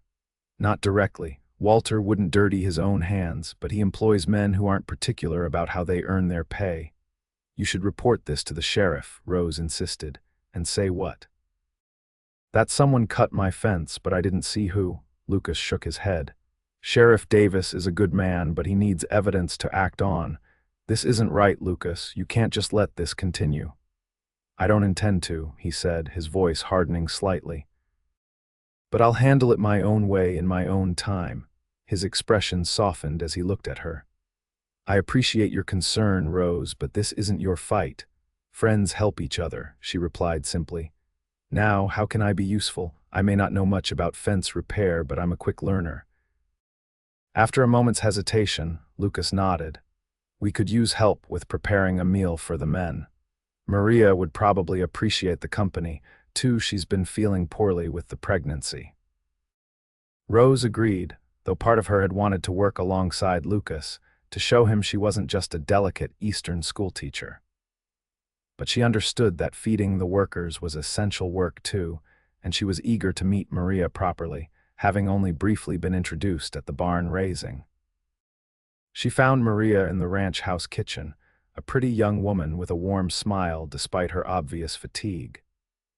She welcomed Rose's help enthusiastically, and soon they were preparing a substantial meal of beans, cornbread, and stewed beef. As they worked, Maria spoke candidly about life on the ranch and her gratitude to Lucas. "He is a good boss, no, more than boss, like family to us," she said in slightly accented English. "When Daniel and I wished to marry, Lucas built us our own place. Now with baby coming, he works even harder to make sure we have what we need." "He seems like a very caring man," Rose agreed, careful not to reveal too much of her own feelings. Maria gave her a knowing look. "He is, but also private, yes, does not speak much of himself or his past." I've noticed that, Rose admitted. Maria nodded as she stirred the beans. The war was hard for him, I think. Daniel says Lucas does not like to talk about it, but sometimes he has nightmares. She glanced at Rose. He is different since you came to town, smiles more. Rose felt her cheeks warm at this observation. We're friends. He's been very supportive of the school. More than friends, I think, Maria said with a small smile. The way he looks at you like a man who has found water in the desert. Before Rose could formulate a response to this startling analogy, they were interrupted by the arrival of Daniel, coming in for more nails. He greeted Rose politely, then spoke to Maria in rapid Spanish before heading back out. What did he say? Rose asked, curious. Maria hesitated. He says riders are coming, men from the Hargrove ranch. Rose moved to the window and saw dust rising from the approach of several horsemen. Lucas and the other men had stopped working and were gathering near the main gate, their postures tense. I should go out there, Rose said, suddenly concerned. Be careful, Maria warned. These men, they are not like Lucas. They do not always use words first. Rose hurried outside, reaching the gate just as the riders approached. There were 5 of them, led by a hard-faced man Rose recognized as one of Walter's ranch hands. She didn't see Walter himself among them. Reed, the leader called, reining in his horse. Mr. Hargrove sent us to help with your fence problem, neighborly gesture like. The mock concern in his voice made it clear this was anything but a friendly visit. Lucas stood his ground, his expression neutral but his body tense. That's mighty thoughtful, he replied evenly, but as you can see, we've got plenty of help already. The leader's gaze shifted to Rose and his eyebrows rose. Well, Miss Blackwood, isn't it? Our esteemed schoolteacher. Didn't expect to find you out here playing ranch wife. Rose felt her face flush, but before she could respond, Lucas stepped slightly in front of her, his voice hardening. State your business, Rollins, or move on. We've got work to do. Rollins smirked. Like I said, Mr. Hargrove heard about your trouble and sent us to help. Also wanted me to remind you that his offer still stands. He's prepared to pay handsomely for this property, more than it's worth, truth be told. And I'm still not selling, Lucas replied firmly. Not now, not ever. This land isn't for sale at any price. Rollins shrugged, though his eyes remained cold. Mr. Hargrove thought you might say that. Ask me to mention that accidents like this, he gestured toward the cut fence, tend to happen more frequently to stubborn folks. Might be smarter to take the money while the offer's good. James and Daniel had moved to stand beside Lucas, their presence a silent show of support. Rose noticed that other men working on the fence had also drifted closer, some holding tools that could serve as weapons if needed. That sounds remarkably like a threat, Mr. Rollins, Rose said, stepping forward despite Lucas's attempt to keep her behind him. I wonder what Sheriff Davis would think of it. Rollins's smirk faltered slightly at her directness. Just passing along a message, madam, no threat intended. His gaze shifted back to Lucas. Think about it, Reed. Nobody needs this kind of trouble. With that, he signaled to his men and they turned their horses, riding away at a leisurely pace that seemed deliberately provocative. When they were out of earshot, James let out a low whistle. Getting bolder, aren't they? Coming right out with threats now. Lucas's jaw was tight as he watched them go. Walter's getting impatient. The drought's affecting his southern pastures and he needs this water access before it gets worse. He turned to Rose, his expression a mix of concern and admiration. You shouldn't have confronted them like that. Rollins isn't known for his respect toward women. I won't be intimidated, Rose replied firmly, and neither should you. Lucas studied her for a moment, then a small smile tugged at the corner of his mouth. You really aren't like any schoolteacher I've ever met. The men returned to their work, the mood more somber after the confrontation. Rose went back to help Maria finish preparing the meal, but her mind was racing. The situation was clearly escalating, and she worried about what Walter might do next if Lucas continued to refuse his offers. When the meal was ready, the workers gathered in the shade of the cottonwood trees to eat. Rose found herself sitting beside Lucas, their shoulders occasionally brushing as they ate. Despite the troubling events of the day, she was acutely aware of his proximity and the comfortable silence between them. "Thank you for coming today," Lucas said quietly, so only she could hear. "It means a lot, of course," Rose replied. "That's what friends do." Lucas looked at her for a long moment. "Is that what we are, Rose, just friends?" The directness of his question caught her off guard. "I am not sure what you mean," she stammered, though in her heart she knew exactly what he was asking.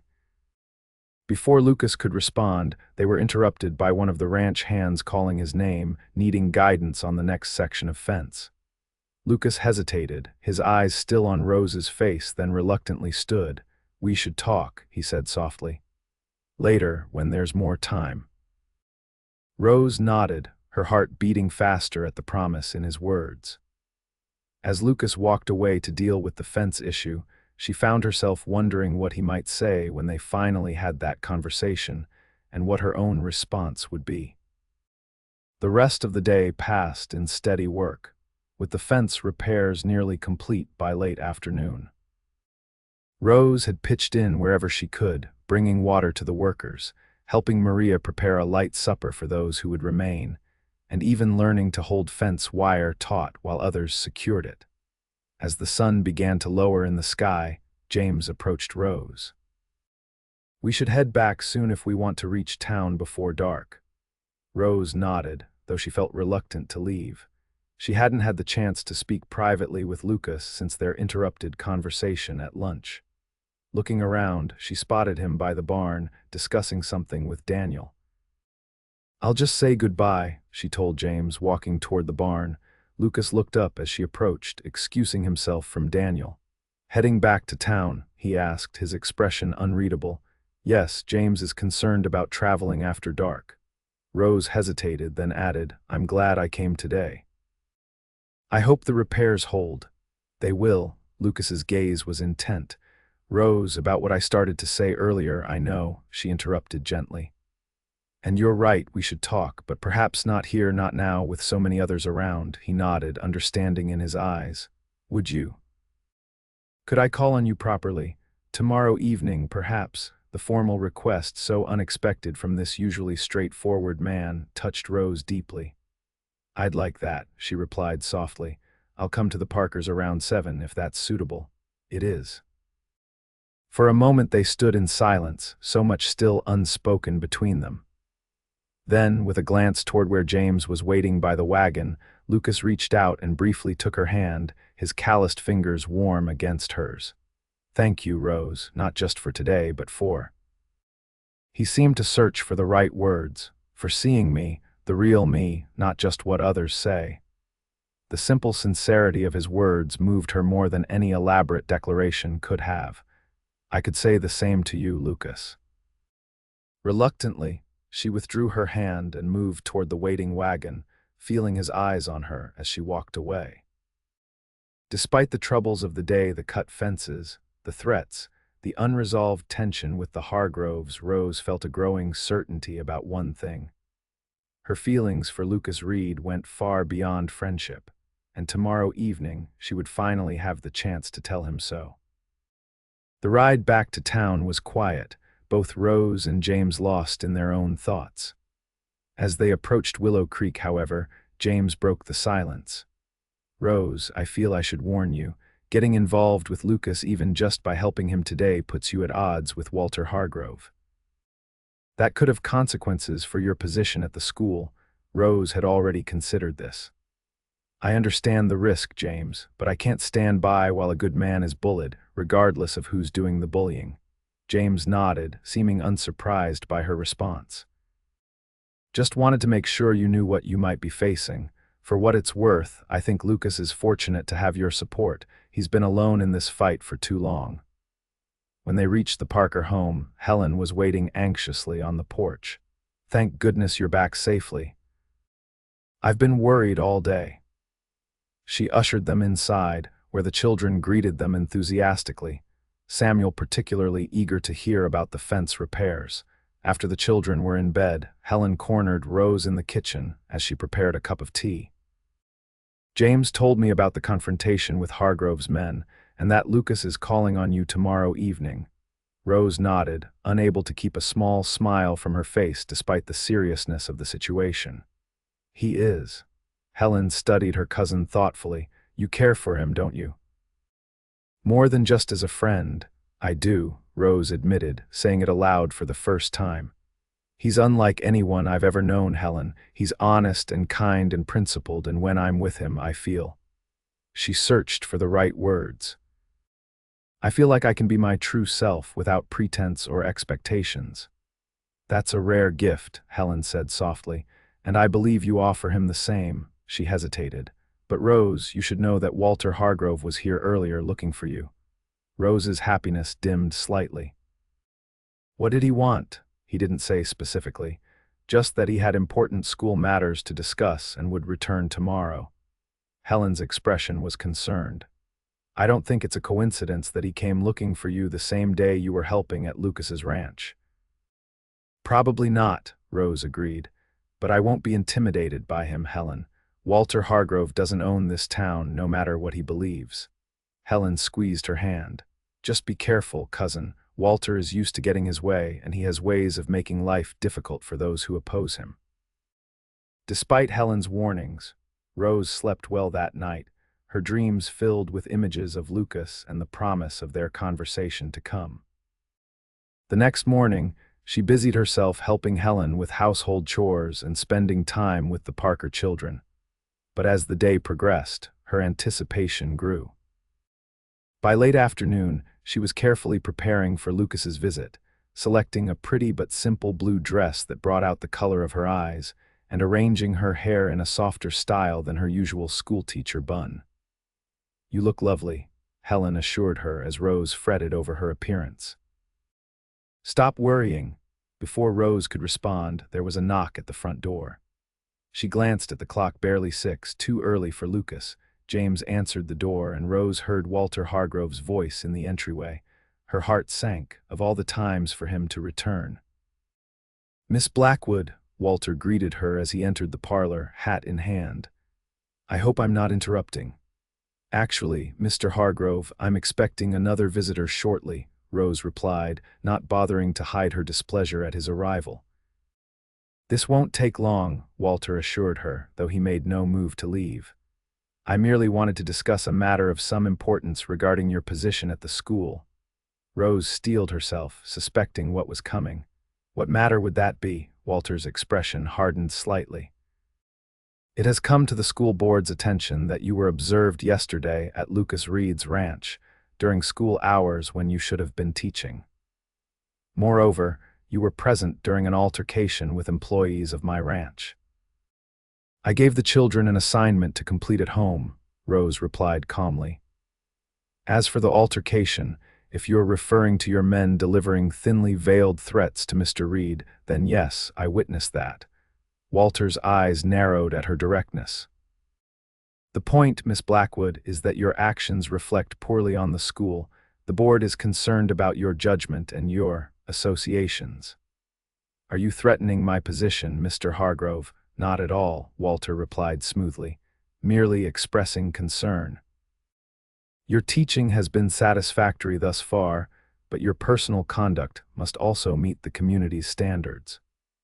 Spending unchaperoned time at a bachelor's ranch, involving yourself in private property disputes, these actions raise questions about your suitability as a moral example for our children.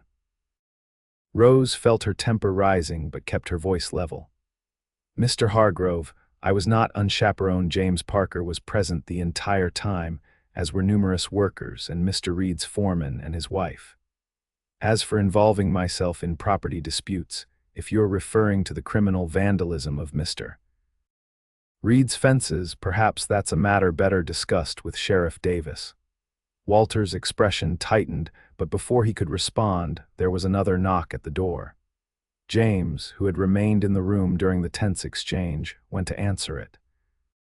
Lucas's deep voice carried from the entryway, and moments later he appeared in the parlor doorway, hat in hand. He paused when he saw Walter, his expression darkening briefly before he composed himself. Mr. Hargrove, he acknowledged with a nod. Miss Blackwood, I apologize if I'm interrupting. Not at all, Mr. Reed, Rose replied, moving toward him. Mr. Hargrove was just leaving.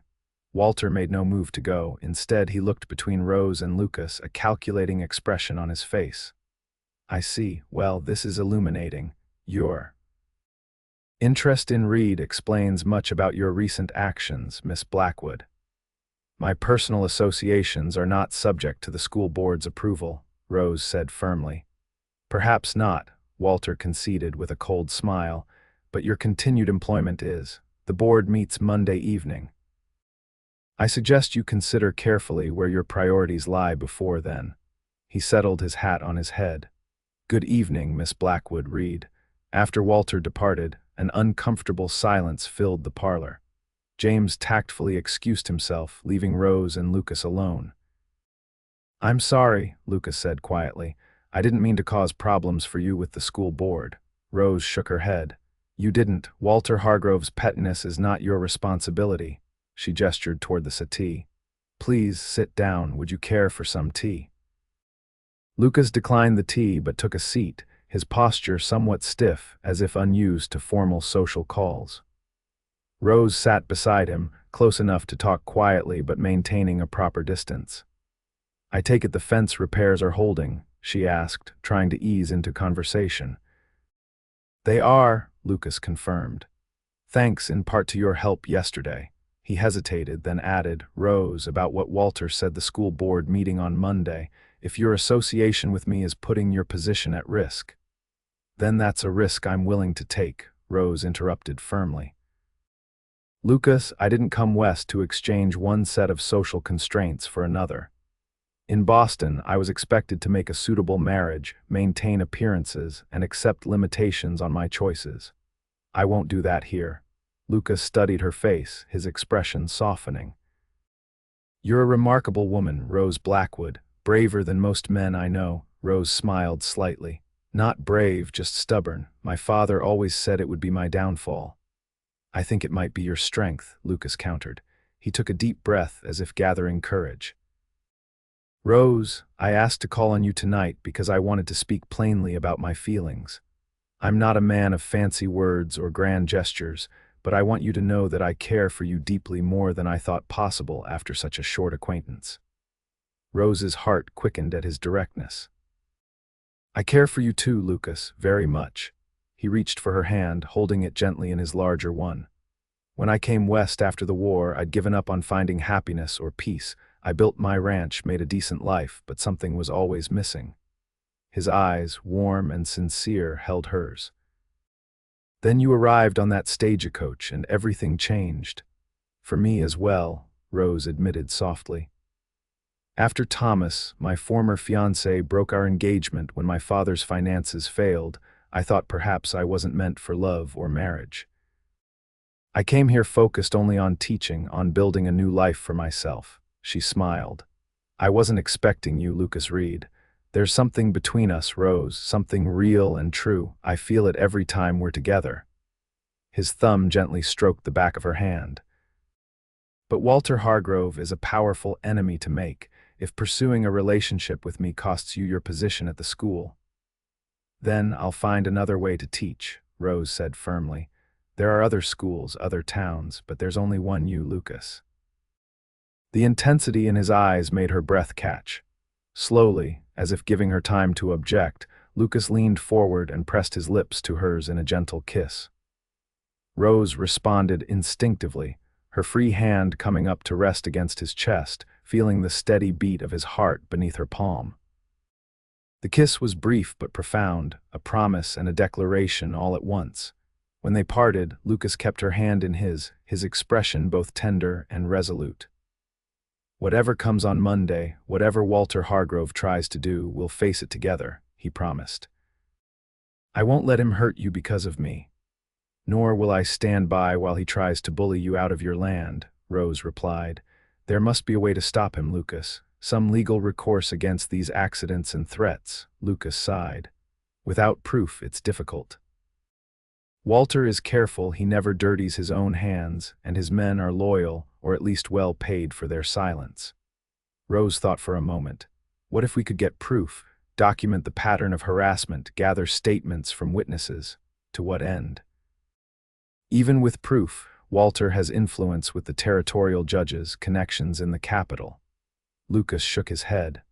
I've considered every angle, Rose. For now, the best I can do is hold my ground and protect what's mine. They spoke for another hour, their conversation ranging from immediate concerns about Walter's threats to deeper discussions of their hopes and dreams. Despite the challenges they faced, Rose found herself filled with a sense of rightness, of having found something precious and true in this unlikely place. When Lucas finally rose to leave, promising to attend the school board meeting on Monday to support her, Rose walked him to the door. In the privacy of the darkened entryway, he kissed her once more, this time with greater passion, his arms drawing her close against his solid warmth. Whatever happens, he whispered against her hair, know that you've brought light back into my life, Rose Blackwood.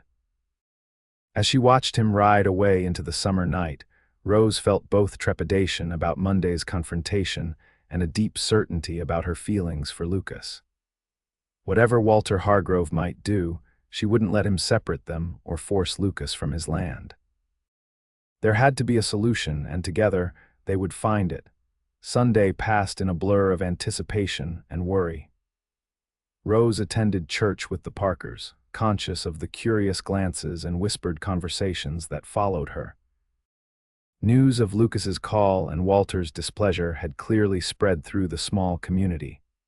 After the service, several parents approached her, expressing support for her teaching and concern about rumors that the school board might dismiss her. Rose was touched by their loyalty, but troubled by the obvious fear some showed when glancing toward Walter, who stood across the churchyard observing the interactions with a cold smile. By Monday morning, Rose was resolved to face whatever came. She conducted her classes with her usual enthusiasm, refusing to let the children sense her anxiety about the evening's meeting. After dismissal, she spent extra time preparing the classroom and organizing her teaching records, determined to present the strongest possible case for her methods and results. As twilight approached, she made her way to the town hall where the school board meetings were held. To her surprise, the building was unusually crowded. Not only were the 3 board members present, Walter, Reverend Collins, and Mr. Abernathy, but at least 20 parents and other community members had gathered as well. Lucas arrived just as the meeting was about to begin, taking a seat near the back. Their eyes met briefly across the room, his presence giving her courage. Walter called the meeting to order, his expression tight as he observed the unexpected turnout. This evening, the board will be reviewing the performance of our schoolteacher, Miss Blackwood, after her first months of service, he announced formally. We will also be addressing concerns about certain irregularities in her conduct. Before he could continue, Mr. Thompson, the general store owner, stood up. Before you start, Mr. Hargrove, I'd like to say something on behalf of many parents here. He cleared his throat nervously, but pressed on. We've seen remarkable progress in our children since Miss Blackwood arrived. My own grandson has improved more in these few months than in years of sporadic lessons before. Murmurs of agreement rippled through the crowd. Another parent stood, a farmer whose twin daughters attended the school. My girls are reading books I never could, he said proudly. Miss Blackwood has been a blessing to this community. Walter's expression hardened. The board acknowledges Miss Blackwood's teaching abilities. Our concerns relate to other matters, specifically her conduct outside the classroom and certain associations that reflect poorly on the school. You mean her friendship with Lucas Reed, Helen Parker said clearly, rising from her seat. A respected rancher and taxpayer who has contributed books and educational materials to our school. Walter's smile was thin. Among other concerns, yes, Miss Blackwood was observed at Mr. Reed's ranch during school hours, neglecting her teaching duties. She left appropriate work for the children, interrupted Mrs. Williams, the doctor's wife. And it was one Friday afternoon, after most of the week's lessons were complete. The meeting was quickly slipping from Walter's control, with more parents standing to defend Rose. She sat quietly, moved by the community's support, but concerned about the obvious anger building in Walter's expression. Finally, Reverend Collins, who had been listening thoughtfully to the discussion, spoke up. "Mr. Hargrove, it seems clear that Miss Blackwood enjoys the support of the parents whose children she teaches.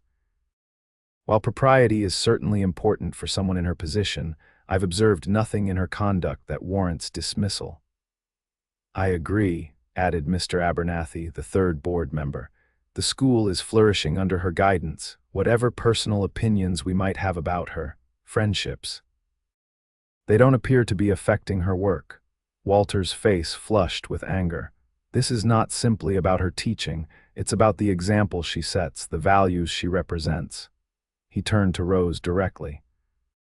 "Miss Blackwood, are you or are you not romantically involved with Lucas Reed, a man who openly opposes the progress and development of this community?"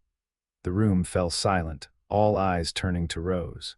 She rose slowly to her feet, her heart pounding but her voice steady. "Mr. Hargrove, my personal relationships are my own affair, not subject to the board's approval." She looked around the room, drawing strength from the supportive faces. "However, since you ask so directly, yes, I care deeply for Mr. Reed, a man whose integrity, kindness, and commitment to this community I greatly admire. If that is grounds for dismissal in your eyes, then so be it." Before Walter could respond, Lucas stood. "If I may speak," he said, his deep voice carrying easily through the room. "Walter, this vendetta against me has gone on long enough. Cut fences, scattered cattle, threats from your men, I've endured it all without complaint.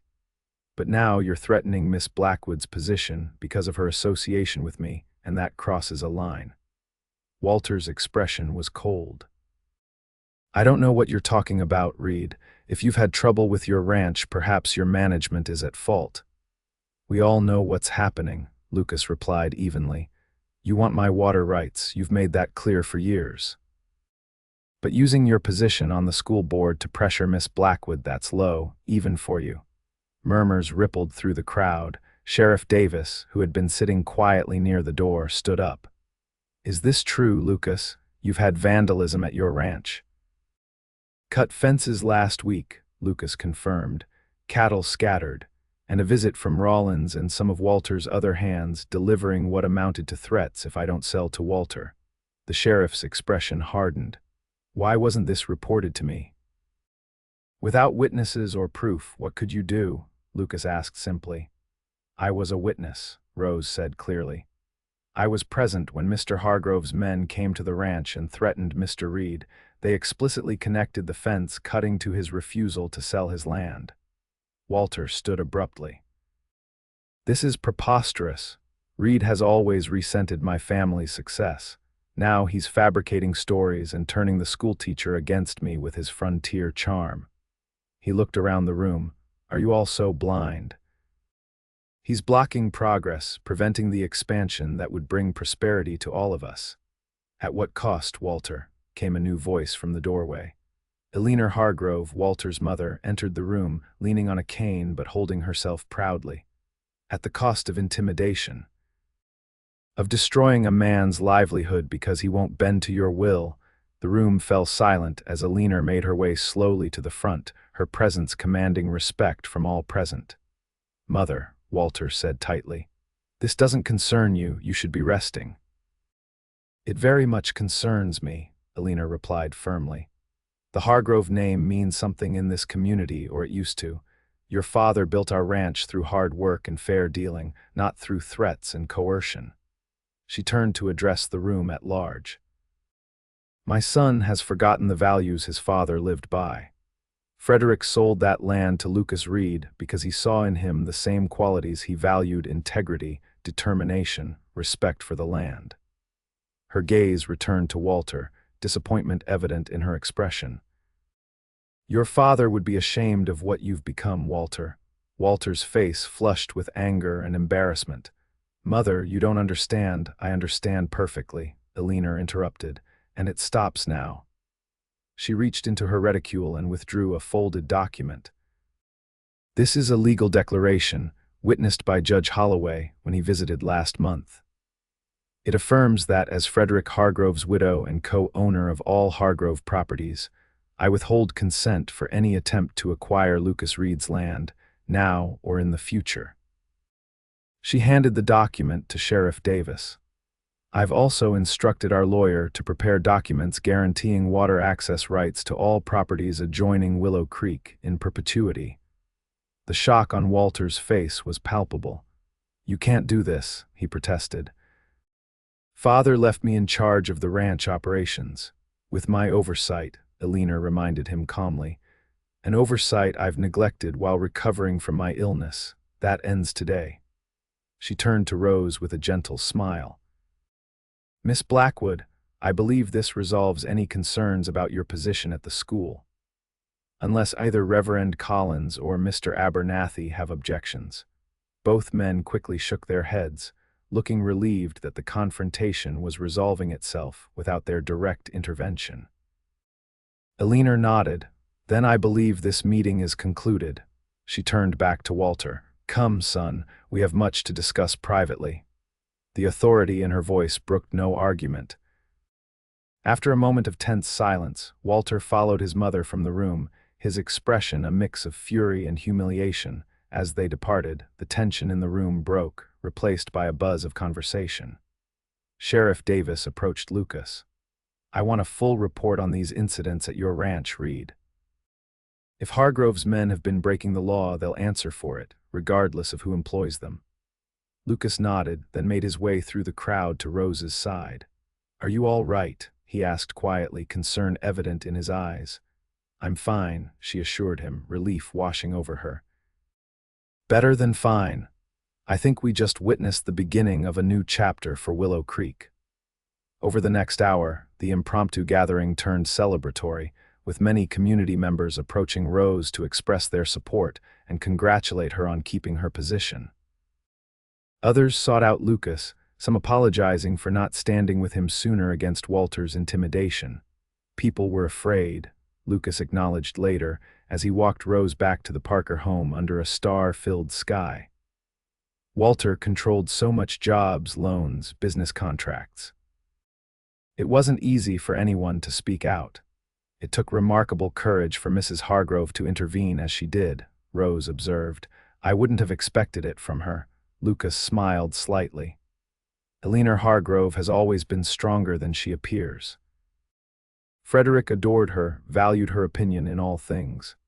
After his death, she withdrew somewhat, and Walter took advantage, but I'm not surprised she finally stepped in. She has her own sense of justice. They walked in comfortable silence for a moment, their hands brushing occasionally, both still processing the evening's dramatic events. What happens now? Rose asked eventually. With Walter, with the ranch, Lucas considered. Walter won't give up his ambitions easily, but with Elena actively involved again and the sheriff aware of what's been happening, he'll have to find legitimate ways to pursue them. He glanced at her. As for me, I'll keep building my ranch one day at a time. It's good land with good water. A man could make a fine life there. The implication in his words was clear, and Rose's heart quickened. It sounds like a wonderful place to build a future, she said softly. Lucas stopped walking, turning to face her in the moonlight. Rose, I know it's soon we've known each other barely 2 months, but I've never been more certain of anything in my life. He took both her hands in his. I love you, your courage, your intelligence, your kindness. I love the way you stand up for what's right, the way you care for your students, the way you see beyond appearances to what matters. Tears pricked at Rose's eyes, but they were tears of joy. I love you too, Lucas. You've shown me what it means to live with integrity, to build something meaningful with your own hands. You've never asked me to be anything other than who I am. Lucas smiled, his eyes reflecting the starlight. Why would I want you to be anything else? You're perfect just as you are. He drew her into his arms, kissing her with a tenderness that made her heart swell. When they finally parted, he kept her close, his forehead resting against hers.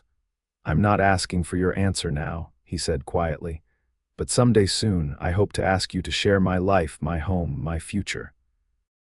To build something beautiful together if you want that too." "I do want that," Rose whispered. "More than anything." As they continued their walk beneath the vast Wyoming sky, hands clasped and hearts full, Rose reflected on the unexpected journey that had brought her to this moment. She had come west seeking independence and a fresh start, never imagining she would find love with a quiet cowboy who saw her true self and gave her the safety and freedom to bloom into the woman she was meant to be. The following spring, as wildflowers dotted the rolling grasslands of the Reed Ranch, Rose Blackwood became Rose Reed in a simple ceremony beneath the cottonwood trees.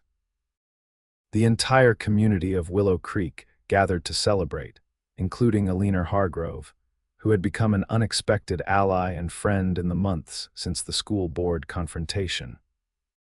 Walter Hargrove was notably absent, having departed for Denver to pursue business interests there after finding his position in Willow Creek, diminished by his mother's renewed involvement in family affairs and the community's shifting allegiances. Rose continued teaching at the Willow Creek School, riding to town each morning on a gentle mare Lucas had trained especially for her.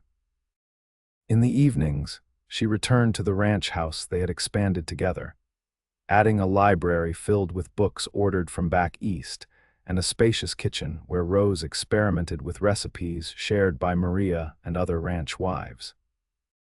On summer evenings, they often sat together on the porch, watching the sun set over land that was truly theirs not just by deed, but by the love and labor they had invested in it. Sometimes they spoke of their dreams for the future, of children they hoped would someday run across these fields, of the legacy they were building together. But often they simply sat in comfortable silence, hands intertwined, secure in the knowledge that they had found in each other exactly what they needed. Not someone who demanded change, but someone who provided the safety and acceptance in which true growth could flourish. And as twilight deepened into night, with the vast Wyoming sky ablaze with stars above them, Rose would sometimes think back to that fateful stagecoach robbery, and silently thank whatever twist of fate had brought Lucas Reed riding over that ridge and into her life the cowboy who had never asked her to change, but had simply made her feel safe enough to bloom.